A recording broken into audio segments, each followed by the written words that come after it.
अगला चैप्टर हम लोग का अध्याय 4। इसमें है कि ब्रिटिश शासन का भारतीय अर्थव्यवस्था पर प्रभाव दिया गया है। मतलब कि ब्रिटिश शासन का भारतीय अर्थव्यवस्था क्या क्या प्रभाव पड़ा था। तो इसको हम लोग देखते हैं। अंग्रेजों से पूर्व भारतीय अर्थव्यवस्था की प्रकृति ग्रामीण थी तथा देश की 90% से अधिक जनसंख्या गांव में रहती थी। यहाँ कृषि एवं दस्तकारी के कार्यों की प्रमुखता थी तथा गांव आत्मनिर्भर थे। संचार व्यवस्था के अविकसित होने के कारण गांव एक पृथक इकाई का ही रूप लिए हुए थे। व्यवसाय जो है वंशानुगत था। यहाँ का प्रमुख व्यवसाय कृषि था, लेकिन उद्योग के क्षेत्र में भी यह उन्नत था। शहर जो है प्रशासकीय इकाई तथा वाणिज्यिक केंद्रों के रूप में थे। भारत द्वारा उत्पादित वस्तुएं संपूर्ण विश्व में प्रसिद्ध थी। भारत के रेशमी व सूती वस्त्र जो है विश्व में उत्तम क्वालिटी के माने जाते थे। यहाँ संगमरमर कार्य, लकड़ी पर नक्काशी कार्य, सोने चांदी के आभूषण व पत्थर पर तराशी का कार्य बहुत ही उत्तम किस्म का होता था, अतः इनका निर्यात किया जाता था। निर्यात की वस्तुओं में नील, मसाले व अफीम भी शामिल थे। आरंभ में अंग्रेज एक व्यापारिक रूप में ही भारत आए। उनका मुख्य उद्देश्य भारतीय व्यापार से मुनाफा कमाना था। इसी ध्येय से कैप्टन हाकिंस भारत आया था। 1613 ईस्वी में मुगल बादशाह जहांगीर ने अंग्रेजों को अस्थायी रूप से सूरत में अपनी व्यापारिक कोठी स्थापित करने की आज्ञा प्रदान की। शाहजहां ने 1650 ईस्वी में अंग्रेजों को बंगाल में बिना चुंगी दिए व्यापार करने का अधिकार दिया। इन व्यापारिक सुविधाओं का लाभ उठाकर अंग्रेजों ने अपना व्यापार अधिक विस्तृत किया। कंपनी विदेशों में तैयार सामान या बहुमूल्य धातु भारत ले आती थी और उसके बदले यहाँ से वस्त्र, मसाले तथा हाथी दांत के सामान इत्यादि, जिनकी विदेशों में अत्यधिक मांग थी, ले जाकर बेचती थी। क्या कहलाती थी? जो कंपनी है वो बहुमूल्य धातु जो है भारत ले आती थी। आगे दिया गया है कि भारतीय वस्तुओं के विदेशों में बिकने से बहुत अधिक लाभ होता था। ज़्यादा मुनाफा कमाने के उद्देश्य से अंग्रेजों ने 2 कार्य किए। क्या क्या? पहला कि यूरोप में भारतीय वस्तुओं के लिए बाजार तैयार एवं विस्तृत किया तथा भारतीय उद्योगों के विकास में सहायता प्रदान की।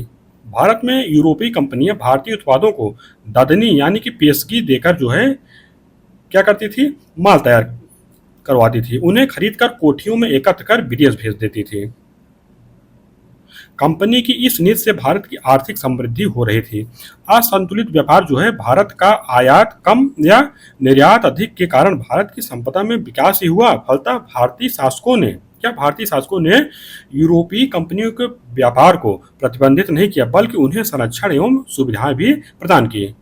ब्रिटिश विजय का भारत पर स्पष्ट और गहरा आर्थिक प्रभाव हुआ। भारतीय अर्थव्यवस्था का शायद ही कोई पहलू रहा हो जिसमें अच्छी या बुरी दिशा में पूरे ब्रिटिश शासनकाल में परिवर्तन न हुआ हो।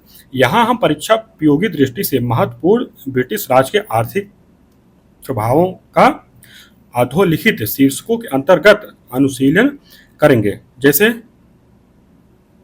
पहला है कि ब्रिटिश उपनिवेशवाद के विभिन्न चरण, भू राजस्व व्यवस्था, ग्रामीण उद्योग एवं नगरीय दस्तकारियों का विनाश, कृषि का वाणिज्यीकरण, धन निकासी का सिद्धांत, दरिद्रता एवं अकाल, ब्रिटिश काल में आर्थिक विकास। तो ये जो विभिन्न चरण दिए गए हैं इनको हम लोग बारी बारी से देखते हैं। तो इसमें पहला है ब्रिटिश उपनिवेशवाद के विभिन्न चरण। तो इसमें दिया गया है कि उपनिवेशवाद का तात्पर्य अपनी सीमाओं के बाहर राष्ट्रीयता के विस्तार से है। इसका स्वरूप जो है आर्थिक होता है। इसमें विजेता देश का शासन निरंकुश होता है।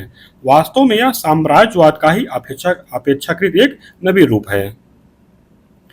प्लासी 1757 ईस्वी और बक्सर 1764 ईस्वी के युद्ध के बाद अंग्रेजों ने बंगाल की समृद्धि पर अपना पूर्ण प्रभुत्व स्थापित कर लिया। परिणाम स्वरूप भारतीय अर्थव्यवस्था अधिशेष और आत्मनिर्भर की अर्थव्यवस्था से और औपनिवेशिक अर्थव्यवस्था में परिवर्तित हो गई। भारत ब्रिटेन के लिए कच्चा माल उत्पादन करने वाला एक विशाल भूखंड तथा उसके द्वारा बनाए गए माल की खपत के लिए विस्तृत बाजार मात्र बन गया। यह कैसे संभव हुआ? इसका विस्तृत विश्लेषण इंडिया टुडे संज्ञक अपनी कृति में रजनी पामदत्त ने किया है। इसमें वह भारत में ब्रिटिश उपनिवेशवाद को मुख्यतः 3 खंडों में विभक्त करते हैं। जैसे पहला खंड है वाणिज्यिक पूंजीवाद, ये कब से कब था? 1757 ईस्वी से 1813 ईस्वी तक। और दूसरा जो खंड है औद्योगिक पूंजीवाद, ये है 1813 ईस्वी से 1858 ईस्वी तक। इसमें क्या है कि वहाँ पर ब्रिटेन में तो उद्योग का विकास हुआ, लेकिन यहाँ पर उद्योगों को जो है हतोत्साहित किया गया। तीसरा खंड है वित्तीय पूंजीवाद, 1858 से 1947 ईस्वी तक। इसमें क्या किया गया कि यहाँ पर जो है ना, जैसे वहाँ पर उद्योग जैसे विकसित हो गए थे, वहाँ पर वित्त ज़्यादा हो गया था, पैसा ज़्यादा हो गया, तो उन पैसों क्या किया गया, यहाँ जैसे रेलवे हो गए, थोड़ा बहुत जैसे उद्योग वगैरह होगा, वहाँ यहाँ पर उस पैसों का निवेश किया गया, यानी कि वित्तीय रूप में उसके निवेश किया गया। यही जो है वित्तीय पूंजीवाद है। दत्त महोदय ने स्पष्ट किया है कि प्रत्येक चरण अपने से पूर्व की परिस्थितियों के कारण विकसित हुआ और साम्राज्यवादी शोषण की भिन्न भिन्न पद्धतियां प्रायः एक दूसरे पर आच्छादित हो जाती थी, जिससे शोषण की पहली प्रणाली समाप्त होने से पहले ही शोषण की नवीन प्रणाली का आगमन हो जाता था। जो दूसरा है वाणिज्यिक पूंजीवाद की अवस्था, तो इसमें है कि वाणिज्यिक पूंजीवादी अवस्था का प्रारंभ कंपनी द्वारा प्लासी की जीत 1757 ईस्वी के परिणाम स्वरूप बंगाल के साथ व्यापार तथा लूट के एक विशेष युग से आरंभ हुआ और 1813 ईस्वी तक चला, जिसे वाणिज्यिक पूंजीवाद की संज्ञा दी जाती है। इस प्रकार की अवस्था के 3 उद्देश्य थे।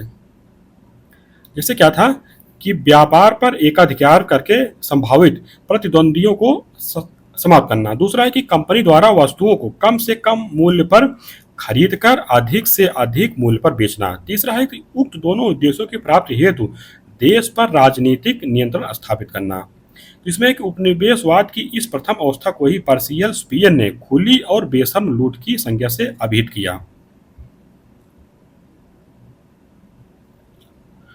इस दौर के ब्रिटिश शासन के परिणाम भारत के शिल्प उद्योग के लिए घातक सिद्ध हुए। बंगाल पर अधिकार करने के बाद कंपनी ने शिल्पकारों को बाध्य किया कि वह केवल कंपनी के लिए माल बनाए। यह माल कितने समय में, कितनी मात्रा में और किस कीमत पर तैयार किया जाए, इसे भी कंपनी के द्वारा ही तय किया जाता था। इस प्रकार कंपनी के शासन के प्रथम 50 वर्षों में भारतीय हस्तकला उद्योग का पूर्ण विनाश हो गया और देश की अर्थव्यवस्था पूर्ण रूपेण कृषि पर आधारित हो गई। अगली अवस्था जो औद्योगिक पूंजीवाद की अवस्था, इसमें दिए गए हैं 19वीं शताब्दी के आरंभ तक इंग्लैंड में औद्योगिक क्रांति के कारण वाणिज्यिक पूंजी का वर्चस्व जो स्थापित हो गया था। इससे इंग्लैंड में पैदा हुए नए उद्योगपति वर्ग की जरूरतें व्यापारिक वर्ग से अलग थी। उनके लिए उपनिवेश ऐसे बाजारों के रूप में थी जहां पर वे अपने औद्योगिक उत्पादों बेचकर मुनाफा कमा सकते थे। साथ ही वे इन उपनिवेशों से सस्ती दर पर कच्चे माल और खाद्यान्न प्राप्त कर सकते थे।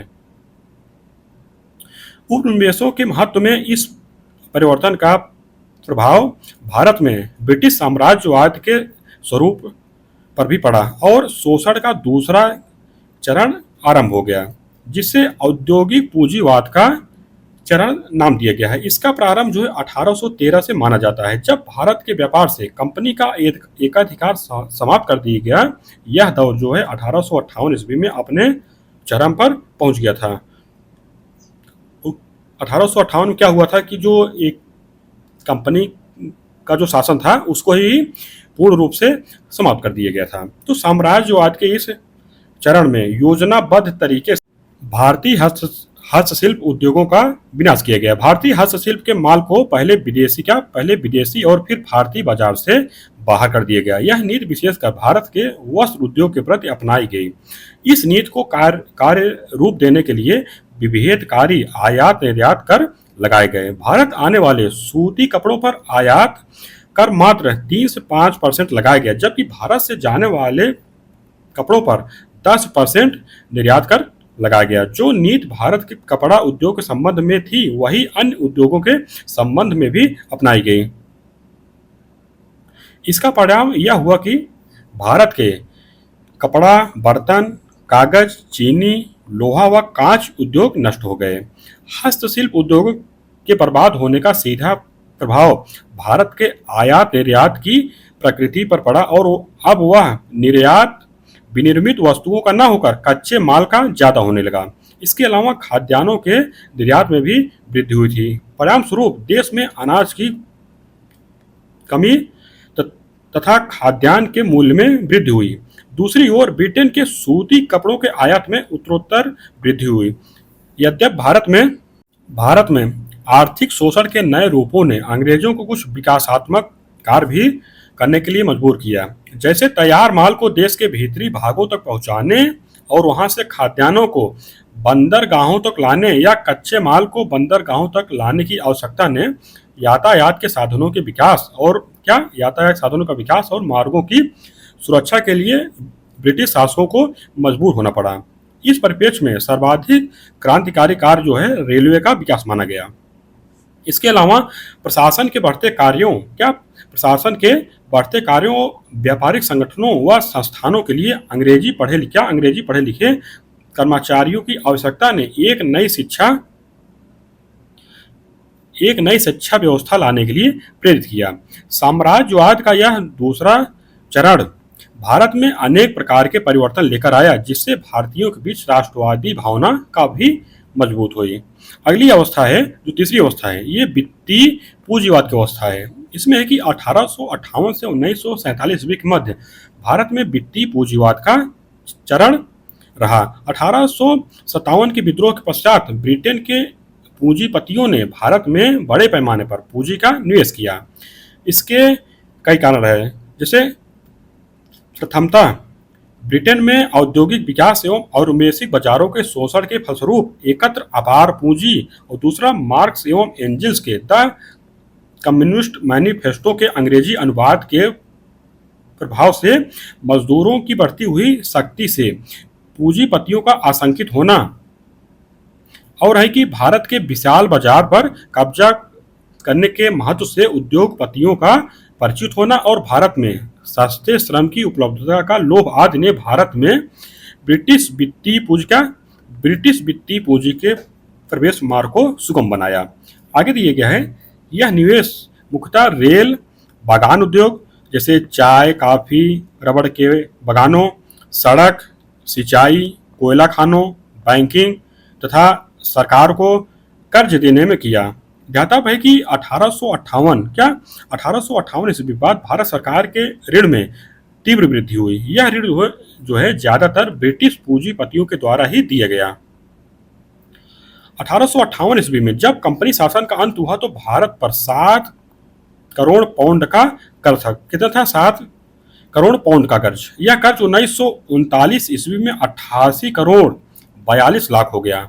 यह कर्ज की यह राशि उन कार्यों के लिए थी जिनका भारत और उनकी जनता के हितों से कोई सरोकार नहीं था, जबकि इस पर ब्याज तथा लाभांश जो है भारत को देना पड़ता था।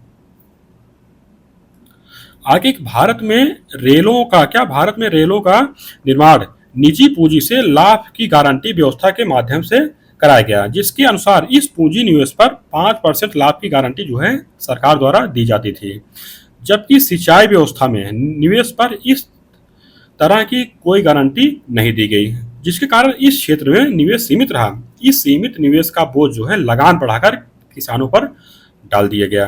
भारत में बड़े पैमाने पर पूंजी निवेश ने पूंजी को संचालित व नियंत्रित करने के लिए बैंकिंग व्यवस्था को विकसित करने की आवश्यकता पैदा की, और इसे पूरा करने के लिए 4 प्रकार के बैंकों को स्थापित किया गया। रिजर्व बैंक की स्थापना निजी बैंक के रूप में की गई थी, किंतु फिर भी यह सर्वोच्च बैंक था और इसे मुद्रा जारी करने, संपूर्ण मुद्रा व्यवस्था को नियंत्रित करने व संचालित करने का अधिकार था। इसे सरकार तथा सरकारी बैंकों द्वारा भेजी गई रकम का नियमित करने का अधिकार था तथा कर्ज की व्यवस्था पर इसका एक अधिकार था। 1921 ईस्वी में एक एक्ट के माध्यम से इंपीरियल बैंक ऑफ इंडिया को एक केंद्रीय बैंक के रूप में स्थापित की गई। कब? 1921 ईस्वी में। तीसरे प्रकार के बैंक एक्सचेंज बैंक कहलाते थे, जिसका स्वामित्व और पूंजी जो है विदेशी थी तथा यह आयात एवं निर्यात में लगी पूंजी का नियंत्रण करते थे। साम्राज्यवादी पूंजी ने भारत में औद्योगिक विकास को नियंत्रण में रखने के लिए मैनेजिंग एजेंसी व्यवस्था को अपनाया। इस व्यवस्था में जार्डेन एंड स्किनर तथा एंडू ग्रूल एंड कंपनी जैसी फर्म जो है विभिन्न उद्योगों व कल कारखानों के संचालन को अपने नियंत्रण में रखती थी। क्या आगे दिया गया है कि भारत में वित्त पूंजी के निर्यात के परिणाम स्वरूप भारत में औद्योगिक विकास नहीं हुआ और भारत का अतिरिक्त आय जो है मुनाफे के रूप में बाहर गया तथा भारत विदेशी पूंजी के चंगुल में फंस गया। भारत में जैसे जैसे विदेशी पूंजी की मात्रा बढ़ती गई वैसे वैसे उन्हें सुरक्षित रखने के लिए भारत पर ब्रिटिश साम्राज्यवाद की पकड़ ज्यादा मजबूत और अस्थायी करने का प्रयास किया जाने लगा। इस प्रकार ब्रिटिश साम्राज्यवाद भारत में पूर्व स्थापित सभी आक्रांताओं के शासन व्यवस्था से बिल्कुल भिन्न था। अंग्रेजों के पूर्व के सभी आक्रमणकारी भारत आए और या तो देश को लूटकर वापस चले गए या भारत में ही भारतीय बनकर रह गए। अंग्रेज आक्रमणकारी शुरू से अंत तक विदेशी ही बने रहे। कौन? अंग्रेज।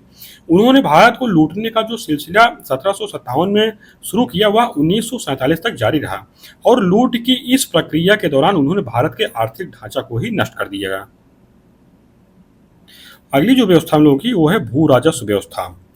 तो इसमें दिए गए भारत में अंग्रेजों ने 3 प्रकार की भू राजस्व व्यवस्था लागू की। ये जो टॉपिक है भू राजस्व व्यवस्था ये मोस्ट इम्पोर्टेंट है, ये जो है एग्जाम में ज़्यादा आता है।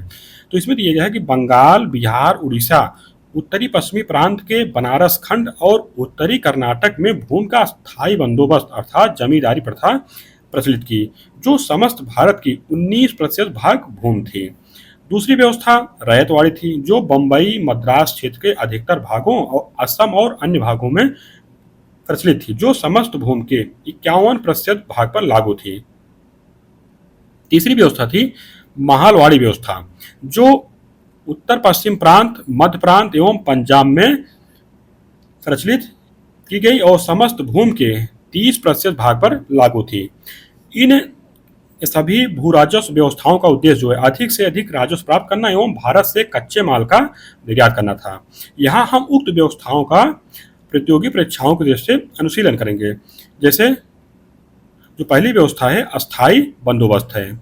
इसमें दिया गया है कि ठेके पर भू राजस्व वसूल करने की व्यवस्था बंगाल में, कहाँ? बंगाल में द्वैत शासन कब? 1765 में बक्सर युद्ध के पश्चात जो लॉर्ड क्लाइव द्वारा लागू किया गया था तो लागू करने के साथ ही आरंभ हो गई। मोहम्मद रजा खान, कौन? मोहम्मद रजा खान को बंगाल का नायब दीवान नियुक्त किया गया। इसने अधिक से अधिक कर वसूल करने के लिए 1765 ईस्वी में बिना परीक्षण के भूमि की नीलामी कर दी तथा 1769 ईस्वी में आमिलों को हटाकर रेवेन्यू सुपरवाइजर को नियुक्त किया। 1771 ईस्वी में मुर्शिदाबाद तथा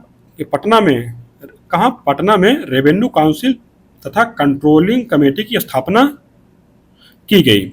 इस समय भू राजस्व वसूली में व्यापक भ्रष्टाचार फैला हुआ था। कमीशन खोरी अपने चरम स्तर पर थी। वॉरेन हेस्टिंग्स द्वारा 1772 ईस्वी में केंद्रीय खजाना मुर्शिदाबाद से हटाकर कलकत्ता लाया गया और इसी समय जो लगान की पंचशाला बंदोबस्त आरंभ हुआ। कौन सी बंदोबस्त? पंचशाला बंदोबस्त, जिसमें उच्चतम बोली लगाने वाले को लगान वसूली का अधिकार प्रदान किया जाता था। कौन? उच्चतम बोली लगाने वाले को। 1777 ईस्वी में यानी 5 साल बाद इस व्यवस्था को समाप्त कर सालाना बंदोबस्त आरंभ किया गया। आगे है पिट्स इंडिया एक्ट 1784 के माध्यम से कंपनी को बंगाल में अस्थायी भू प्रबंध करने का सुझाव दिया गया। 1786 ईस्वी में कॉर्नवालिस बंगाल का गवर्नर जनरल बनकर आया तो इसने भू राजस्व व्यवस्था की समस्या पर विचार करने के लिए रेवेन्यू बोर्ड का गठन किया। कौन सा बोर्ड? Revenue board. हालांकि बोर्ड के सदस्य जॉन शोर तथा चार्ल्स जेम्स ग्रांट भी किसी खास निष्कर्ष पर नहीं पहुंच पाए, किंतु लंबे सोच विचार के बाद कॉर्नवालिस ने भू राजस्व की एक नई व्यवस्था बंगाल में लागू किया। कॉर्नवालिस ने भूमि बंदोबस्त में जमींदारों को लगान वसूल करने का अधिकार दिया। 1790 ईस्वी में वार्षिक लगान की जगह 10 वर्षीय लगान व्यवस्था लागू की गई, किंतु 22 मार्च 1793 ईस्वी में इसी व्यवस्था को अस्थायी कर दिए, यानी कि 3 साल बाद। जिसे क्या जिसे अस्थाई बंदोबस्त, इस्तमरारी बंदोबस्त, जमींदारी व्यवस्था या जागीरदारी व्यवस्था अथवा मालगुजारी व्यवस्था भी कहा गया। लगान की दर क्या लगान की दर जो थी जमींदारों और उनके उत्तराधिकारियों के लिए निश्चित कर दी गई, जो भविष्य में नहीं बदली जा सकती थी। उल्लेखनीय है कि इस भू राजस्व व्यवस्था को के तहत संपूर्ण ब्रिटिश भारत का 19% भाग जो है भूभाग आच्छादित था। इसमें क्या था ना कि ये जो है अस्थाई भूमि जो व्यवस्था थी, अस्थाई बंदोबस्त, इसमें क्या था, कॉर्नवालिस ने इसको जो है 10 वर्ष कब 1790 ईस्वी में लागू किया था, जबकि इसको अस्थायित्व जो दिया गया था ये 1793 ईस्वी में दिया गया था। तो इसमें आगे दिया गया है कि इस व्यवस्था में जब तक जमींदार लगान एकत्र कर कंपनी को देते रहते उनके अधिकार छीने नहीं जा सकते थे। इस सीमा के अंदर उन्हें भूमि का स्वामी स्वीकार कर लिया गया। मोस्ट इंपॉर्टेंट है भैया, भूमि का स्वामी दे देगा एग्जाम में कि भूमि का स्वामी स्वीकार नहीं किया गया था। आगे दिया है कॉर्नवालिस ने जॉन शोर की सलाह पर यह तय किया कि अपनी सेवाओं के बदले जमींदार जो है लगान का 11वां भाग यानी 11% अपने पास रखें तथा शेष भाग 89% कंपनी के खजाने में जमा कराएं। यदि निर्धारित लगान का कुछ भाग भी अदा न हो पाता था तो जमींदारों के लगान अधिकार छीन लिए जाते थे। आगे दिए गया क्या आप जानते हैं, इसमें दिया गया कुछ प्रथा है भू राजस्व की, मतलब कोई मतलब जैसे स्थानीय प्रथा है उसको दिए गया, जिसको हम लोग यहीं पर देख लेते हैं। इसमें है कि जजमानी प्रथा। इसमें एक उत्तर भारत के ग्रामीण समुदाय के भीतर विभिन्न जातियों के परिवारों के बीच यह एक पारस्परिक, सामाजिक और आर्थिक व्यवस्था थी। अगला है 12 बलूट प्रथा। यह जो है महाराष्ट्र के गांव में पाई जाने वाली सेवक सहजाति व्यवस्था थी। कौन सी व्यवस्था? 12 बलूट प्रथा। आगे है मिरासी प्रणाली। इसमें है कि दक्षिण भारत विशेषतः तमिलनाडु के गांवों में पाए जाने वाली सामाजिक आर्थिक व्यवस्था थी। कौन? मिरासी प्रणाली। आगे है कि अडाडे प्रणाली। यह है कि कर्नाटक के कुछ गांव में पाई जाने वाली प्रथा जिसमें पुरोहितों को भेंट दी जाती थी। इसको आप लोग याद करिए कि मतलब ये कहाँ कहाँ लागू थी। जैसे जजमानी प्रथा उत्तर भारत में, 12 बलूट प्रथा महाराष्ट्र में, मिरासी प्रणाली दक्षिण भारत की विशेषता तमिलनाडु में, अडाडे प्रणाली कर्नाटक के कुछ गांवों में। तो आगे देखते हैं हम लोग। आगे कि इस प्रकार अस्थाई बंदोबस्त में बंगाल की भूमि का स्वामी जो है जमींदार को मान लिया गया तथा उनके द्वारा दिया जाने वाला लगान हमेशा के लिए निर्धारित कर दिया गया। इस बंदोबस्त में सरकार को भू राजस्व से होने वाली वार्षिक आय सुरक्षित हो गई तथा लगान वसूली पर होने वाला सरकारी खर्च जो है समाप्त हो गया एवं इस कार्य में लगे सरकारी तंत्र एवं कर्मचारियों को दूसरे प्रशासनिक कार्यों में लगाया जा सका। इस व्यवस्था ने जमींदारों के हितों को सुरक्षित कर उन्हें अपनी जमींदारी के विकास को प्रेरित किया। जमींदारी प्रथा से छोटे छोटे जमींदार भी उभरे जो बड़े जमींदारों से कुछ भाग लगान वसूलने के लिए लेते थे। परिणाम स्वरूप पाटनीता लुको अर्थात आश्रित भूधृत व्यवस्था का जन्म हुआ। इस व्यवस्था में निश्चित किराए पर जमींदारी का कुछ भाग सिकमी रूप में दे दिया जाता था। 1819 ईस्वी में इस व्यवस्था को कानूनी मान्यता मिल गई। मोस्ट इंपॉर्टेंट है, इसको आप लोग ध्यान देंगे। क्या 1793 में लागू हुआ था, 1819 ईस्वी में इस व्यवस्था को कानूनी मान्यता मिल गई। सरकार को ग्रामीण क्षेत्र में एक शक्तिशाली राजभक्त जमींदारों के रूप में मिल गए। इस वर्ग ने संकट के समय कई बार सरकार को सहयोग दिया। यह भू राजस्व व्यवस्था बंगाल, बिहार एवं उड़ीसा के अलावा उत्तर प्रदेश के बनारस एवं गाजीपुर खंड तथा उत्तरी कर्नाटक में लागू की गई।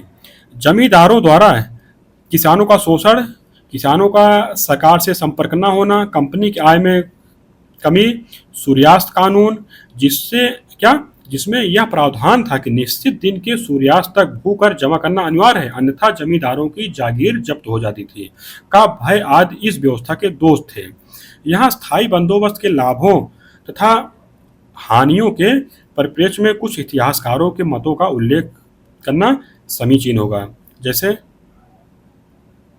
आरसी दत्त के अनुसार यदि अस्थायी बंदोबस्त का उद्देश्य बंगाल में पूर्णतः राजभक्त जमींदारों को उत्पन्न करना था तो इस उद्देश्य की पूर्ति में अत्यधिक सफलता प्राप्त हुई।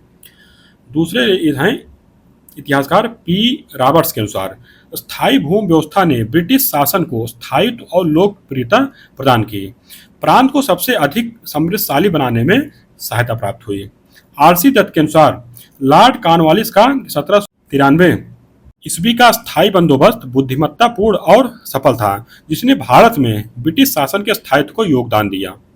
आगे है कि बेब्रिज के अनुसार इसमें कि यह भयानक भूल तथा अन्याय पर आधारित योजना थी। किसके अनुसार? बेब्रिज के अनुसार, जिसमें केवल जमींदारों के साथ समझौता हुआ, जबकि कृषकों के अधिकारों की पूर्ण रूप से उपेक्षा की गई। इस विषय में कारवर महोदय ने लिखा है कि इस व्यवस्था ने अनुपस्थित जमींदारों का एक ऐसा वर्ग निर्मित किया जो ग्रामीण अर्थव्यवस्था के लिए युद्ध, अकाल तथा महामारी जैसा घातक सिद्ध हुआ। किसके अनुसार? कारवर महोदय के अनुसार। आगे है कि पी रॉबर्ट्स के अनुसार यदि अस्थायी बंदोबस्त केवल 10 या 20 वर्षों के लिए लागू होता तो निश्चय ही उत्तरवर्ती यानी बाद में आने वाली त्रुटियों को दूर किया जा सकता था, लेकिन ये तो अस्थायी हो गई थी ना, इसमें कोई संशोधन नहीं किया जा सकता था। आगे दिया है कि इन्हें भी जानिए, बॉक्स में दिए गए, इसको हम लोग यहीं देख लेते हैं। इसमें है कि ब्रिटिश भारत में अर्थव्यवस्था से जुड़ी प्रथाएं दी गई हैं। इनमें दिया गया है तिनकाठिया प्रथा। इसमें है कि इस प्रथा के अंतर्गत चंपारण बिहार के किसानों को अपने अंग्रेज बागान मालिकों के अनुबंध पर अपनी जमीन के करीब 3/20 भाग पर नील की खेती करना अनिवार्य हो गया था। तो यही तिनकाठिया प्रथा है जो 1917 ईस्वी में महात्मा गांधी के द्वारा मतलब इसके लिए आंदोलन भी करना पड़ा था, तो वही ये तिनकाठिया प्रथा है। तो आगे दिया गया है ददनी प्रथा। इसमें है कि इस प्रथा के अंतर्गत ब्रिटिश व्यापारी भारतीय उत्पादकों, कारीगरों तथा शिल्पियों को अग्रिम पेशगी यानी संविदा के रूप में धन देते थे। अगली प्रथा है कम्युनिटी प्रथा। इसमें है कि इस प्रथा के अंतर्गत बिहार एवं उड़ीसा में कृषि दास के रूप में खेती करने वाले कुर्मी जात के लोग अपने मालिकों द्वारा प्राप्त ऋण पर दी जाने वाली ब्याज की राशि के बदले जीवन भर इनकी सेवा करते थे। ये कौन सी प्रथा थी? कम्युनिटी प्रथा थी। अगला है दुबला हाली प्रथा। इसमें है कि यह प्रथा सूरत में प्रचलित थी। इस प्रथा के अनुसार दुबला हाली भूदास अपनी संपत्ति एवं स्वयं का संरक्षक अपने मालिकों को ही मानते थे। ये कहाँ प्रचलित थी? दुबला हाली प्रथा ये सूरत में प्रचलित थी। अगली व्यवस्था है रैयतवाड़ी व्यवस्था। इसमें है कि इस व्यवस्था में प्रत्येक जमीन धारक को भूस्वामी मानकर उसके साथ लगान देने की शर्तें तय की गई। लगान की शर्तें जो है अस्थायी और परिवर्तनशील थी। यह व्यवस्था मद्रास, बंबई, पूर्वी बंगाल, असम और कुर्ग में लागू की गई थी। इस व्यवस्था के जनक थॉमस मुनरो तथा कैप्टन रीड थे। यह व्यवस्था ब्रिटिश भारत के सर्वाधिक क्षेत्रफल अर्थात लगभग 51% भूभाग पर लागू हुई। 1752 ईस्वी में मद्रास के 12 महल 1792 ईस्वी में मद्रास के 12 महल जिले में पहली बार कर्नल रीड ने रैयतवाड़ी व्यवस्था लागू किया। 1820 से 27 ईस्वी में जब मुनरो मद्रास का गवर्नर बना तब रैयतवाड़ी व्यवस्था को पूरे मद्रास प्रेसिडेंसी में लागू किया। आगे है कि बम्बई प्रेसिडेंसी में रैयतवाड़ी व्यवस्था को 1825 ईस्वी में लागू किया। इसमें आप लोग ध्यान दीजिए कि 1820 में मद्रास में लागू हुआ था, 1825 में बम्बई में, और जबकि 1792 में मद्रास के 12 महल में सिर्फ मतलब एक ही जिले में इसको लागू किया था। आगे कि इसे लागू करने में एल्फिंस्टन व चैपलिन के रिपोर्ट की मुख्य भूमिका रही। 1835 ईस्वी के बाद बिगनेट महोदय गोल्ड स्मिथ ने रैयतवाड़ी व्यवस्था में सुधार किया। यह व्यवस्था 1858 ईस्वी तक संपूर्ण दक्कन और अन्य क्षेत्रों में लागू कर दी गई। इसमें 30 वर्ष बाद लगान दर की समीक्षा की मोस्ट इंपोर्टेंट है, याद करिए एग्जाम में आ जाएगा 20 वर्ष बाद। तो क्या है कि इसमें 30 वर्ष बाद लगान दर की समीक्षा की व्यवस्था की गई। आगे दिए गए कि रैयतवाड़ी व्यवस्था का मुख्य लाभ यह था कि सरकार तथा किसानों के बीच सीधा संपर्क स्थापित हुआ। भूमि पर जो है निजी स्वामित्व का लाभ जनसंख्या के एक बड़े भाग को मिला। इस व्यवस्था का दोष यह था कि इसके अंतर्गत लगान की वसूली जो है कठोरता से की जाती थी तथा लगान की दर भी काफी ऊंची थी, जिसका परिणाम यह हुआ कि कृषक महाजनों के चंगुल में फंसता गया। जो कालांतर में महाजन और किसानों के मध्य संघर्ष का कारण बना। ज्ञातव्य है कि कृषि भूमि का 51% भाग जो है रैयतवाड़ी व्यवस्था के अंतर्गत था।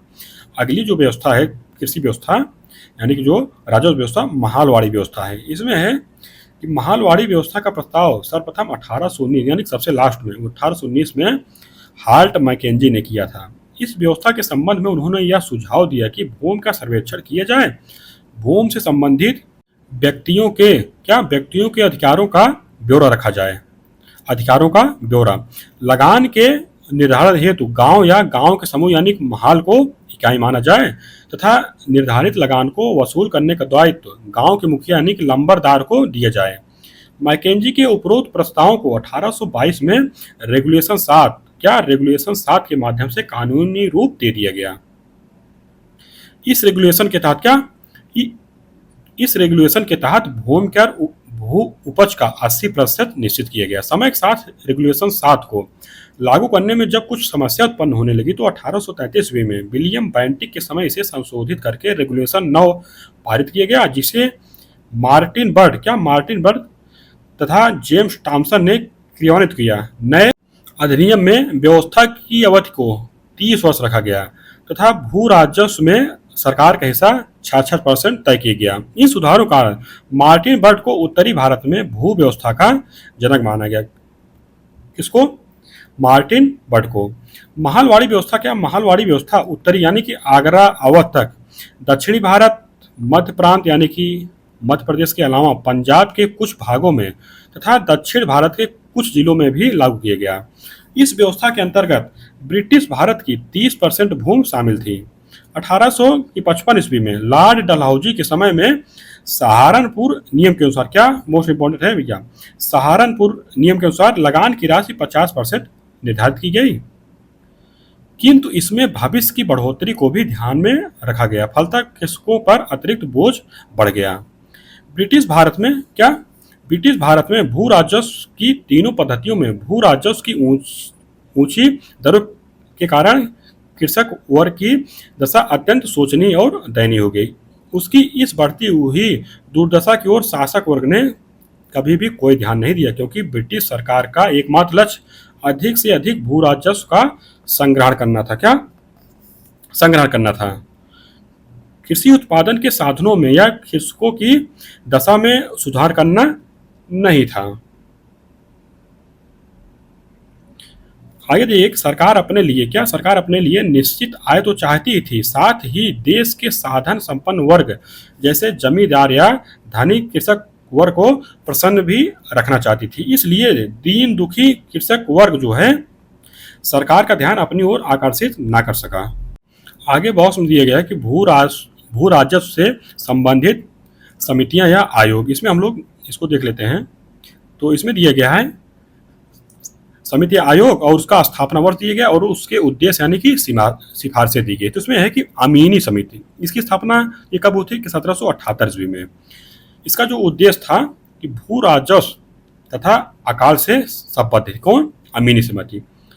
अगला आयोग है मिष्टन आयोग। इसकी स्थापना जो तारीख तो नहीं है, यानी कि कोई वर्ष नहीं है इसमें। इसका उद्देश्य था राजस्व के विभक्त मदों के त्याग की सिफारिश की गई थी। अगला है जो मैक्सवेल ब्रूमफील्ड जांच समिति। इसकी स्थापना हुई थी 1928 ईस्वी में।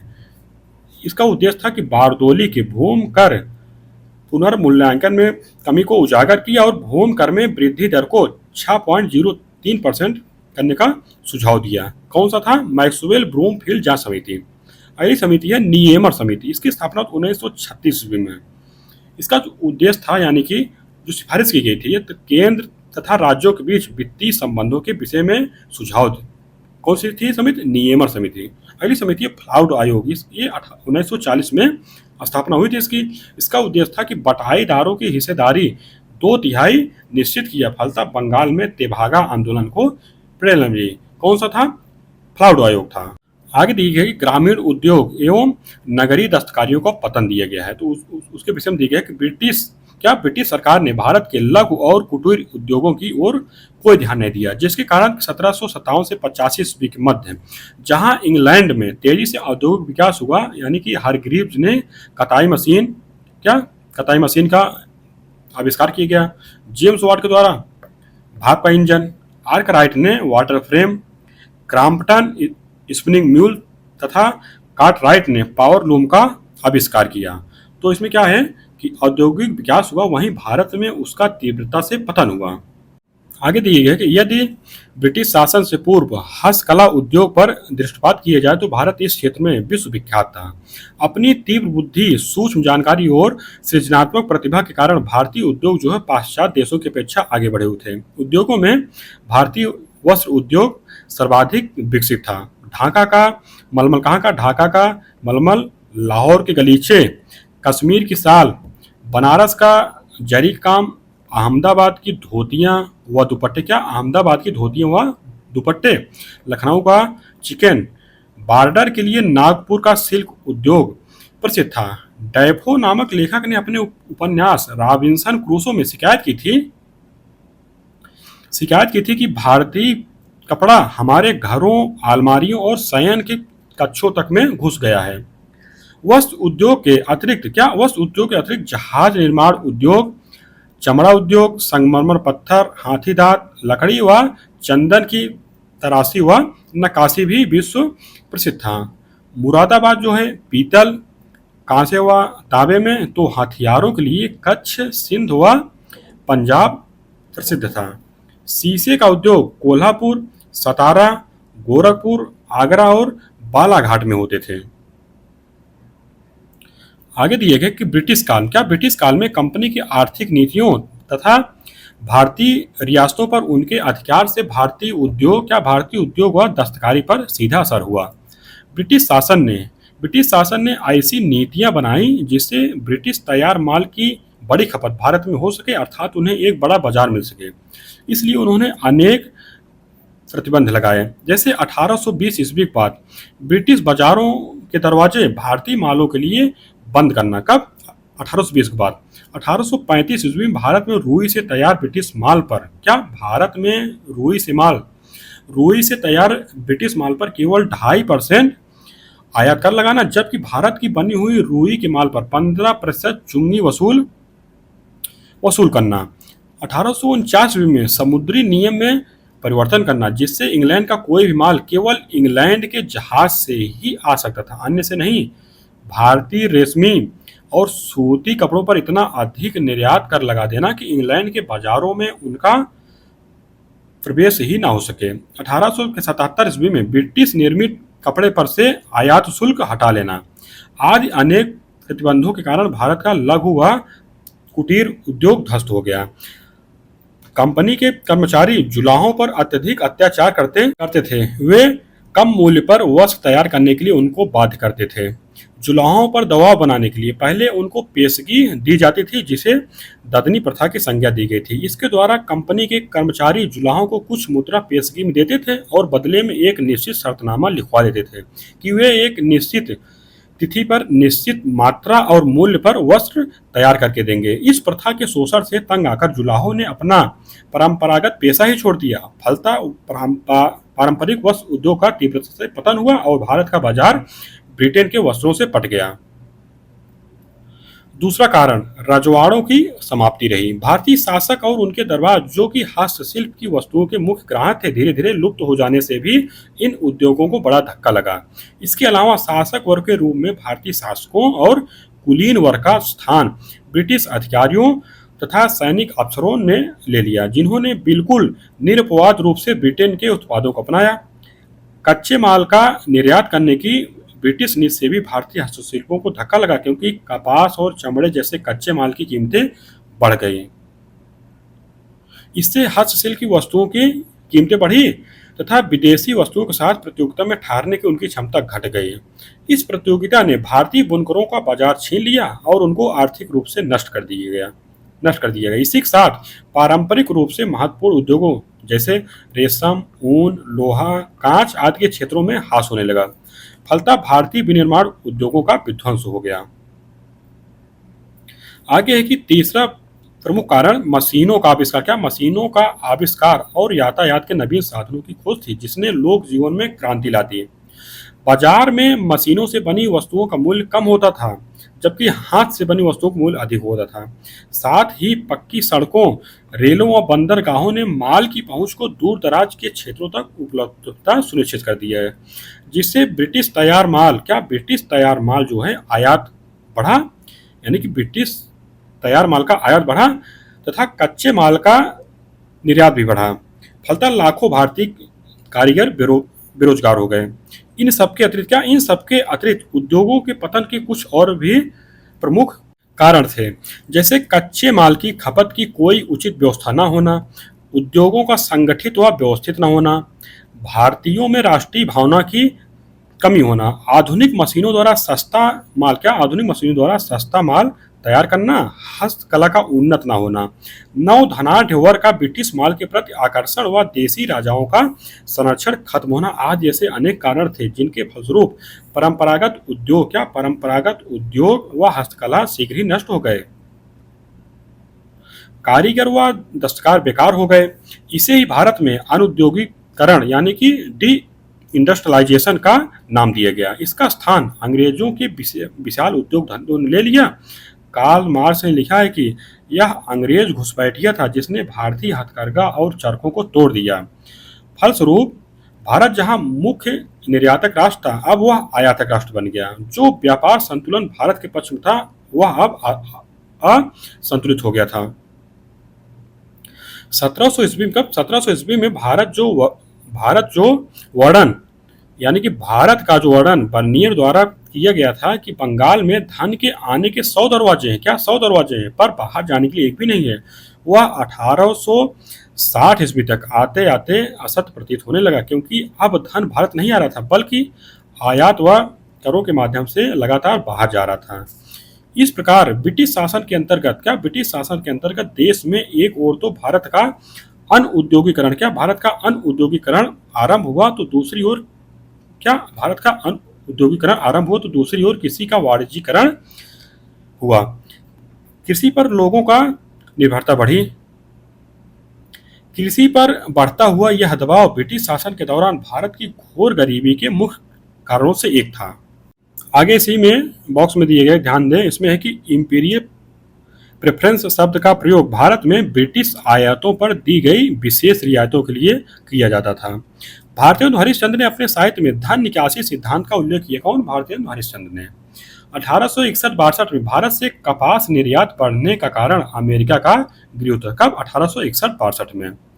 ब्रिटिश भारत में सरकार केंद्रीय राजस्व का सर्वाधिक हिस्सा सैन्य बलों पर किया जाता था।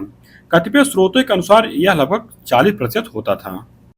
अगला टॉपिक है कृषि का वाणिज्यीकरण। तो इसमें दिया गया है कि ब्रिटिश शासन की आर्थिक नीतियों का प्रभाव देश की कृषि अर्थव्यवस्था एवं उत्पादन पर अत्यधिक पड़ा।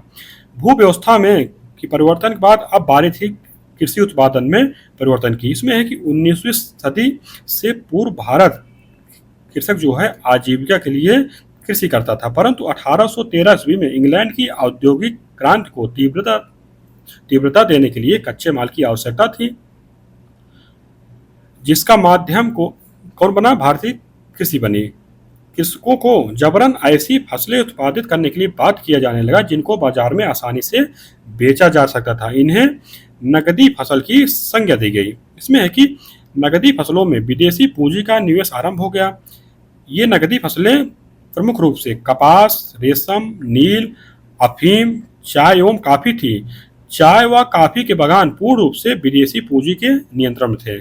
किसी भारतीय का इनके उत्पादन में कोई हाथ नहीं होता था। पोस्ता तथा नील की फसलें तो किस रूप में व किस सीमा तक की जाएगी, इसे भी सरकार द्वारा ही तय किया जाता। कौन? पोस्ता तथा नील के उत्पादन में।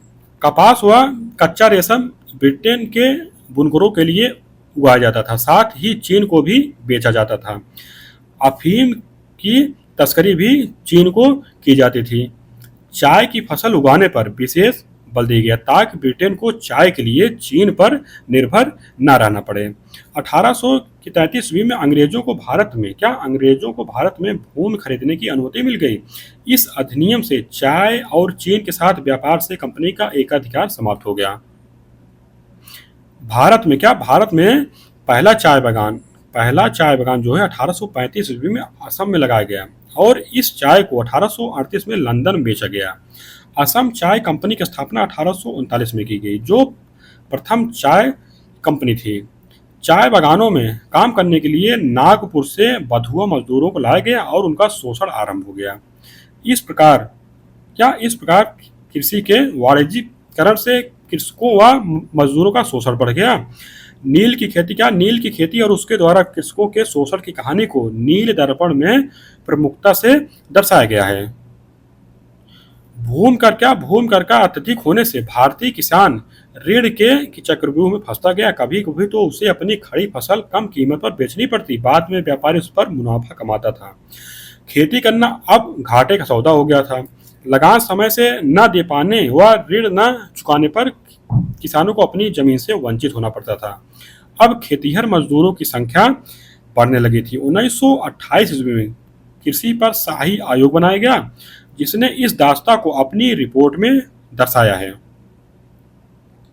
बिहार और उड़ीसा में अभी हम लोग पीछे देखे थे, कम्युनिटी नामक की प्रथा प्रचलित थी। कमियां लोग अपने मालिक के बधुआ नौकर थे। तमिलनाडु में पन्नियाल तथा गुजरात में हाली समूह के मजदूर कृषिदास होते थे। 1920 में कम्युनिटी को रोकने के लिए कानून बनाया गया, परंतु व्यवहार में यह प्रथा जो है बहुत बाद तक चलती रही। कृषि के व्यवसायीकरण का एक परिणाम बधुआ मजदूरी के रूप में सामने आया, तो दूसरा अकाल के रूप में। नगदी फसलों के लालच में खाद्यान्न उत्पादन न होने से 1866 से 67 ईस्वी में भयंकर अकाल पड़ा, जिसे आपदा का महासागर कहा गया। निष्कर्षतः कहा जा सकता है कि ब्रिटिश भू राजस्व नीति और कृषि नीति ने भारत में गरीबी बढ़ाई, अकाल पड़े, कुछ हद तक अर्थव्यवस्था का मौद्रिकरण हुआ तथा गांव की अर्थव्यवस्था ध्वस्त होने से मजदूरी के लिए शहर की ओर पलायन हुआ। फलतः नए शोषण पूर्ण श्रम संबंधों की शुरुआत हुई। डेनियल थानर ने 1890 से 1947 ईस्वी तक के काल को कृषि स्थिरता का काल बताया है। आगे है कि धन निकासी का सिद्धांत। तो इसमें है कि धन निकासी के तात्पर्य उन विविध माध्यमों से है जिसके द्वारा भारत का धन जो है ब्रिटेन को बिना किसी प्रतिफल के भेजा जाता था। सर्वप्रथम दादा भाई नौरोजी ने अपनी पुस्तक the poverty and un British rule in India में धन निष्कासन के सिद्धांत को उजागर किया। 2 मई 1866 को लंदन में आयोजित ईस्ट इंडिया एसोसिएशन कब 1866 में, जबकि इसकी स्थापना जो हुई थी ईस्ट इंडिया एसोसिएशन 1866 में हुई थी। तो ईस्ट इंडिया एसोसिएशन की बैठक में दादा भाई नौरोजी ने अपने लेख, जिसका शीर्षक था भारत पर इंग्लैंड का ऋण, यानी कि इंग्लैंड्स डेब्ट टू इंडिया, को पढ़ते हुए प्रथम बार धन के निष्कासन की चर्चा की थी। ज्ञातव्य है कि इस पुस्तक का प्रकाशन 1901 में स्वान सोनेचेन ने लंदन में किया था। दादा भाई नौरोजी के अतिरिक्त उक्त सिद्धांत के निरूपण में डॉक्टर रमेश चंद्र दत्त तथा महादेव गोविंद रानाडे का भी महत्वपूर्ण स्थान है। धन निकासी का विरोध करने वाले समाचार पत्रों में अमृत बाजार पत्रिका और तिलक की मराठा ने महती भूमिका का निर्वहन किया था। आगे की 15 अगस्त 1881 के अपने अंक में अमृत बाजार पत्रिका ने अंग्रेजों को चेतावनी देते हुए लिखा था कि वे यह नहीं जानते कि इस शल्य क्रिया के परिणाम स्वरूप उनका रोगी जो है शोचनीय दशा में पहुंच गया है। आगे दिए गए हैं कि 1813 ईस्वी के चार्टर एक्ट यानी कंपनी का व्यापार पर एकाधिकार जो समाप्त किए गए, उसके विषय में दिए गए कि 1813 के चार्टर एक्ट के लागू होने के साथ ही भारतीय संपदा का दोहन और तेज हो गया। मार्क्स ने इसे ब्लीडिंग प्रोसेस की उपमा प्रदान की। 1872 ईस्वी में न्यायमूर्ति महादेव गोविंद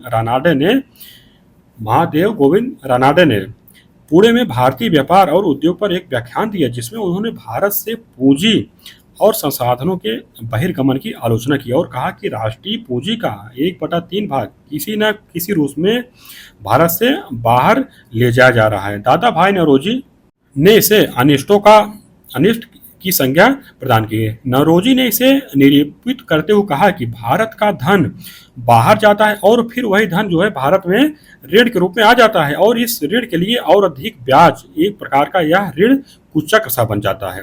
1896 ईस्वी में राष्ट्रीय कांग्रेस के कलकत्ता अधिवेशन में प्रथम बार नौरोजी के धन निष्कासन के सिद्धांत को स्वीकृति प्रदान की गई। दादा भाई नौरोजी ने इसी आधार पर 1905 ईस्वी में स्वशासन की मांग की थी। एक ओर जहां भारतीय किसान कर्ज के भार से दबा जा रहा था, वहीं दूसरी ओर मालगुजारी के धन के बल पर इंग्लैंड एक पूंजीवादी राष्ट्र के रूप में विकसित हो रहा था। सर टी होप ने बंबई में राजस्व विभाग के कार्य के दौरान 1879 ईस्वी में यह स्वीकार किया था कि अत्यधिक मालगुजारी कृषकों के ऋणग्रस्त होने का एक महत्वपूर्ण कारण था। यातायात व संचार साधनों का विकास भी अधिक पूंजी इंग्लैंड ले जाने के लिए किया गया। दादा भाई नौरोजी ने धन निष्कासन को देश के सभी दुखों का मूल कारण माना।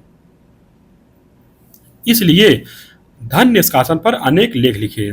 प्रसिद्ध अर्थशास्त्री तथा राष्ट्रवादी नेता रमेश चंद्र दत्त यानी कि आरसी दत्त ने अपनी पुस्तक इकोनॉमिक हिस्ट्री ऑफ इंडिया में धन निष्कासन के सिद्धांत पर बल दिया।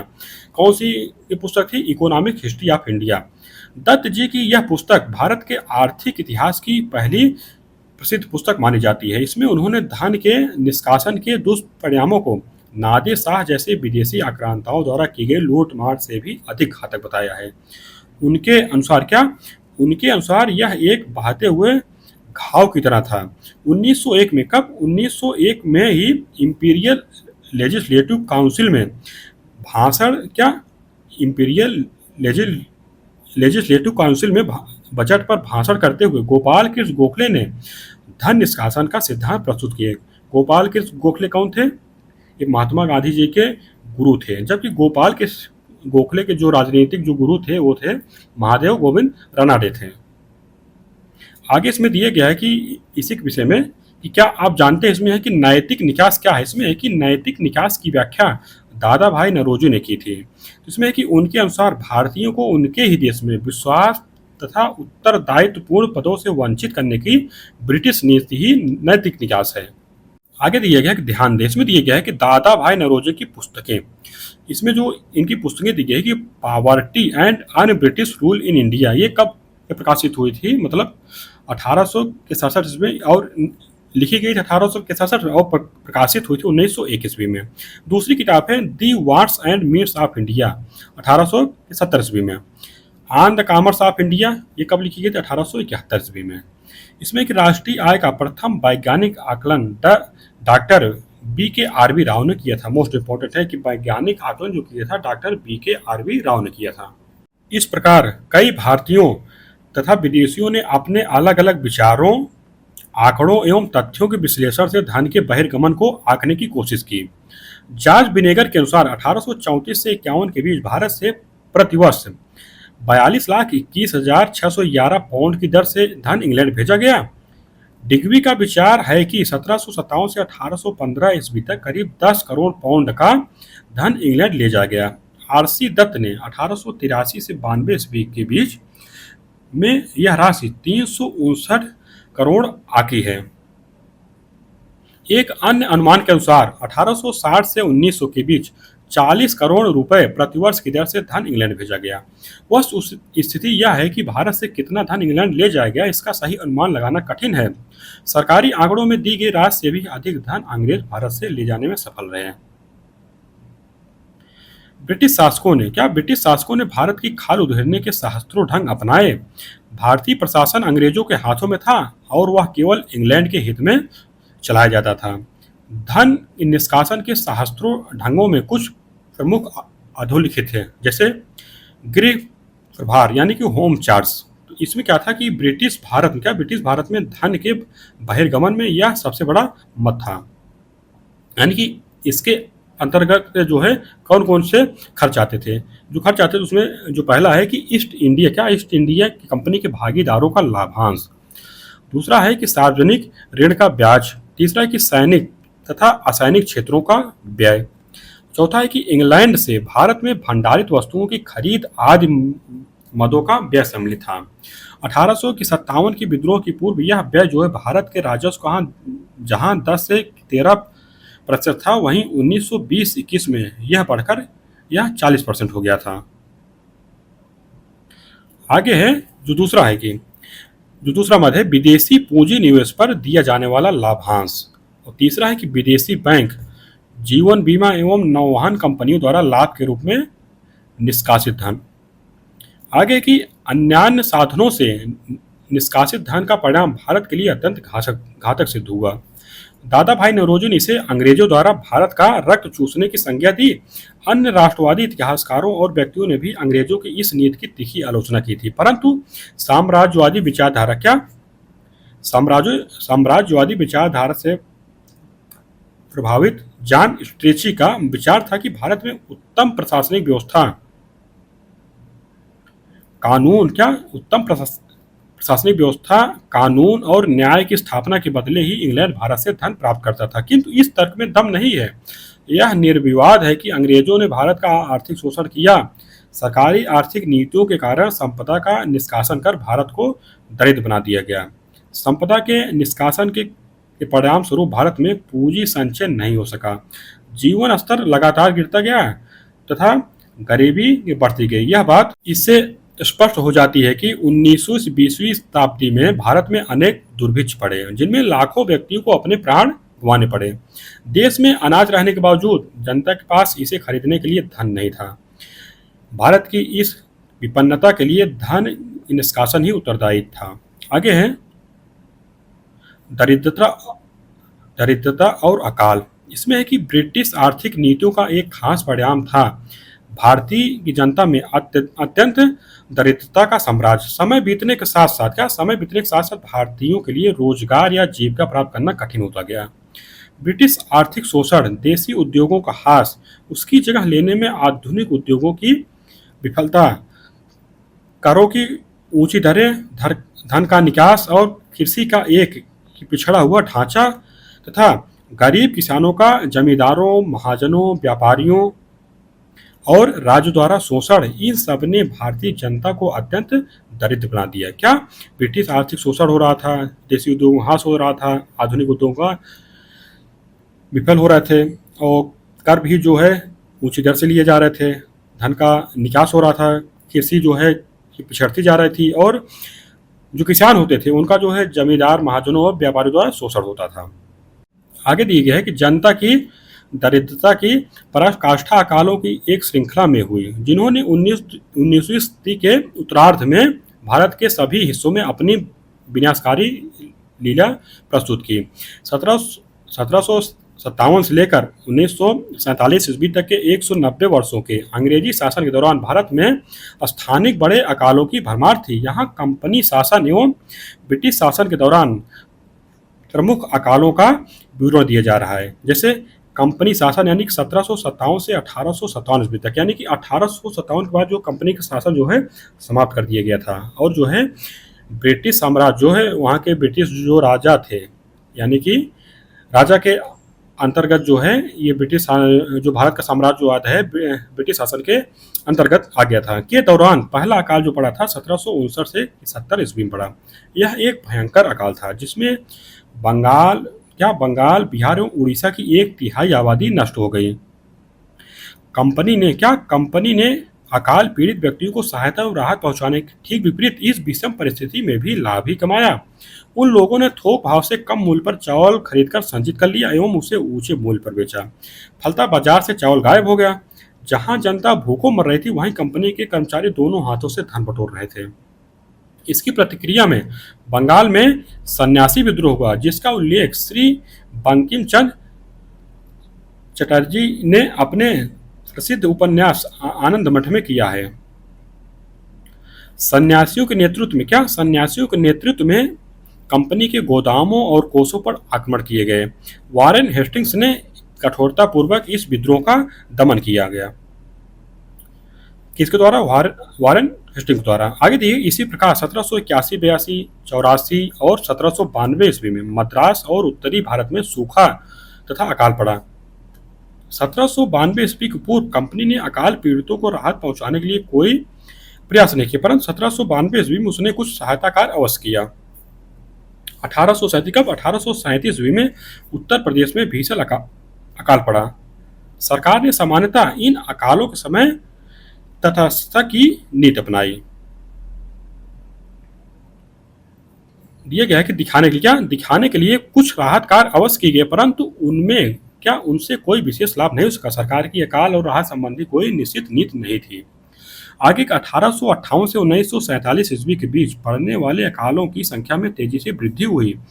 यह स्पष्टता भारत की दरिद्रता का द्योतक था। 1860 से 61 में ईस्वी में दिल्ली आगरा क्षेत्र के बीच भीषण अकाल पड़ा, जिसमें करीब 2 लाख व्यक्ति मरे। 1865-66 ईस्वी में उड़ीसा में अकाल की विभीषिका में लगभग 10 लोगों को अपने प्राण गंवाने पड़े। इस अकाल का प्रकोप बंगाल, बिहार और मद्रास पर भी पड़ा, जिसमें 10 लाख व्यक्ति भूख से तड़प कर काल कवलित हुए। 1868 से 71 ईस्वी में राजपूताना और बुंदेलखंड अकाल का शिकार हुआ। कब 1868 से 70 ईस्वी में। इसमें मरने वालों की संख्या करीब 1 लाख थी। 19वीं शताब्दी का सबसे भयंकर अकाल 1876 से 78 ईस्वी में पड़ा। इस अकाल की चपेट में संपूर्ण भारत फंस गया। लगभग 2.57 लाख वर्ग मील क्षेत्र पर इसका प्रभाव पड़ा और 50 लाख व्यक्तियों को अपनी जानें गंवानी पड़ी। अकालों का क्रम इसके बावजूद नहीं रुका। 1896-97 ईस्वी तथा 1899 से 1900 ईस्वी में सूखा के चलते व्यापक रूप से अकाल पड़ा। इसका प्रभाव सभी प्रांतों पर हुआ। इस अकाल के चलते करीब 4 करोड़ जनता प्रभावित हुई, जिसमें से 25 लाख व्यक्ति भूख और गरीबी से मारे गए। इन भीषण अकालों के अलावा भी अन्य कई छोटे बड़े अकाल पड़े, जिनमें बहुत बड़ी संख्या में जाने गई। आगे दिए गए अंग्रेज इतिहासकारों ने भी अकाल की भयंकरता और इससे होने वाली बर्बादी को स्वीकार किया है। आगे दिया गया है कि विलियम डिग्बी का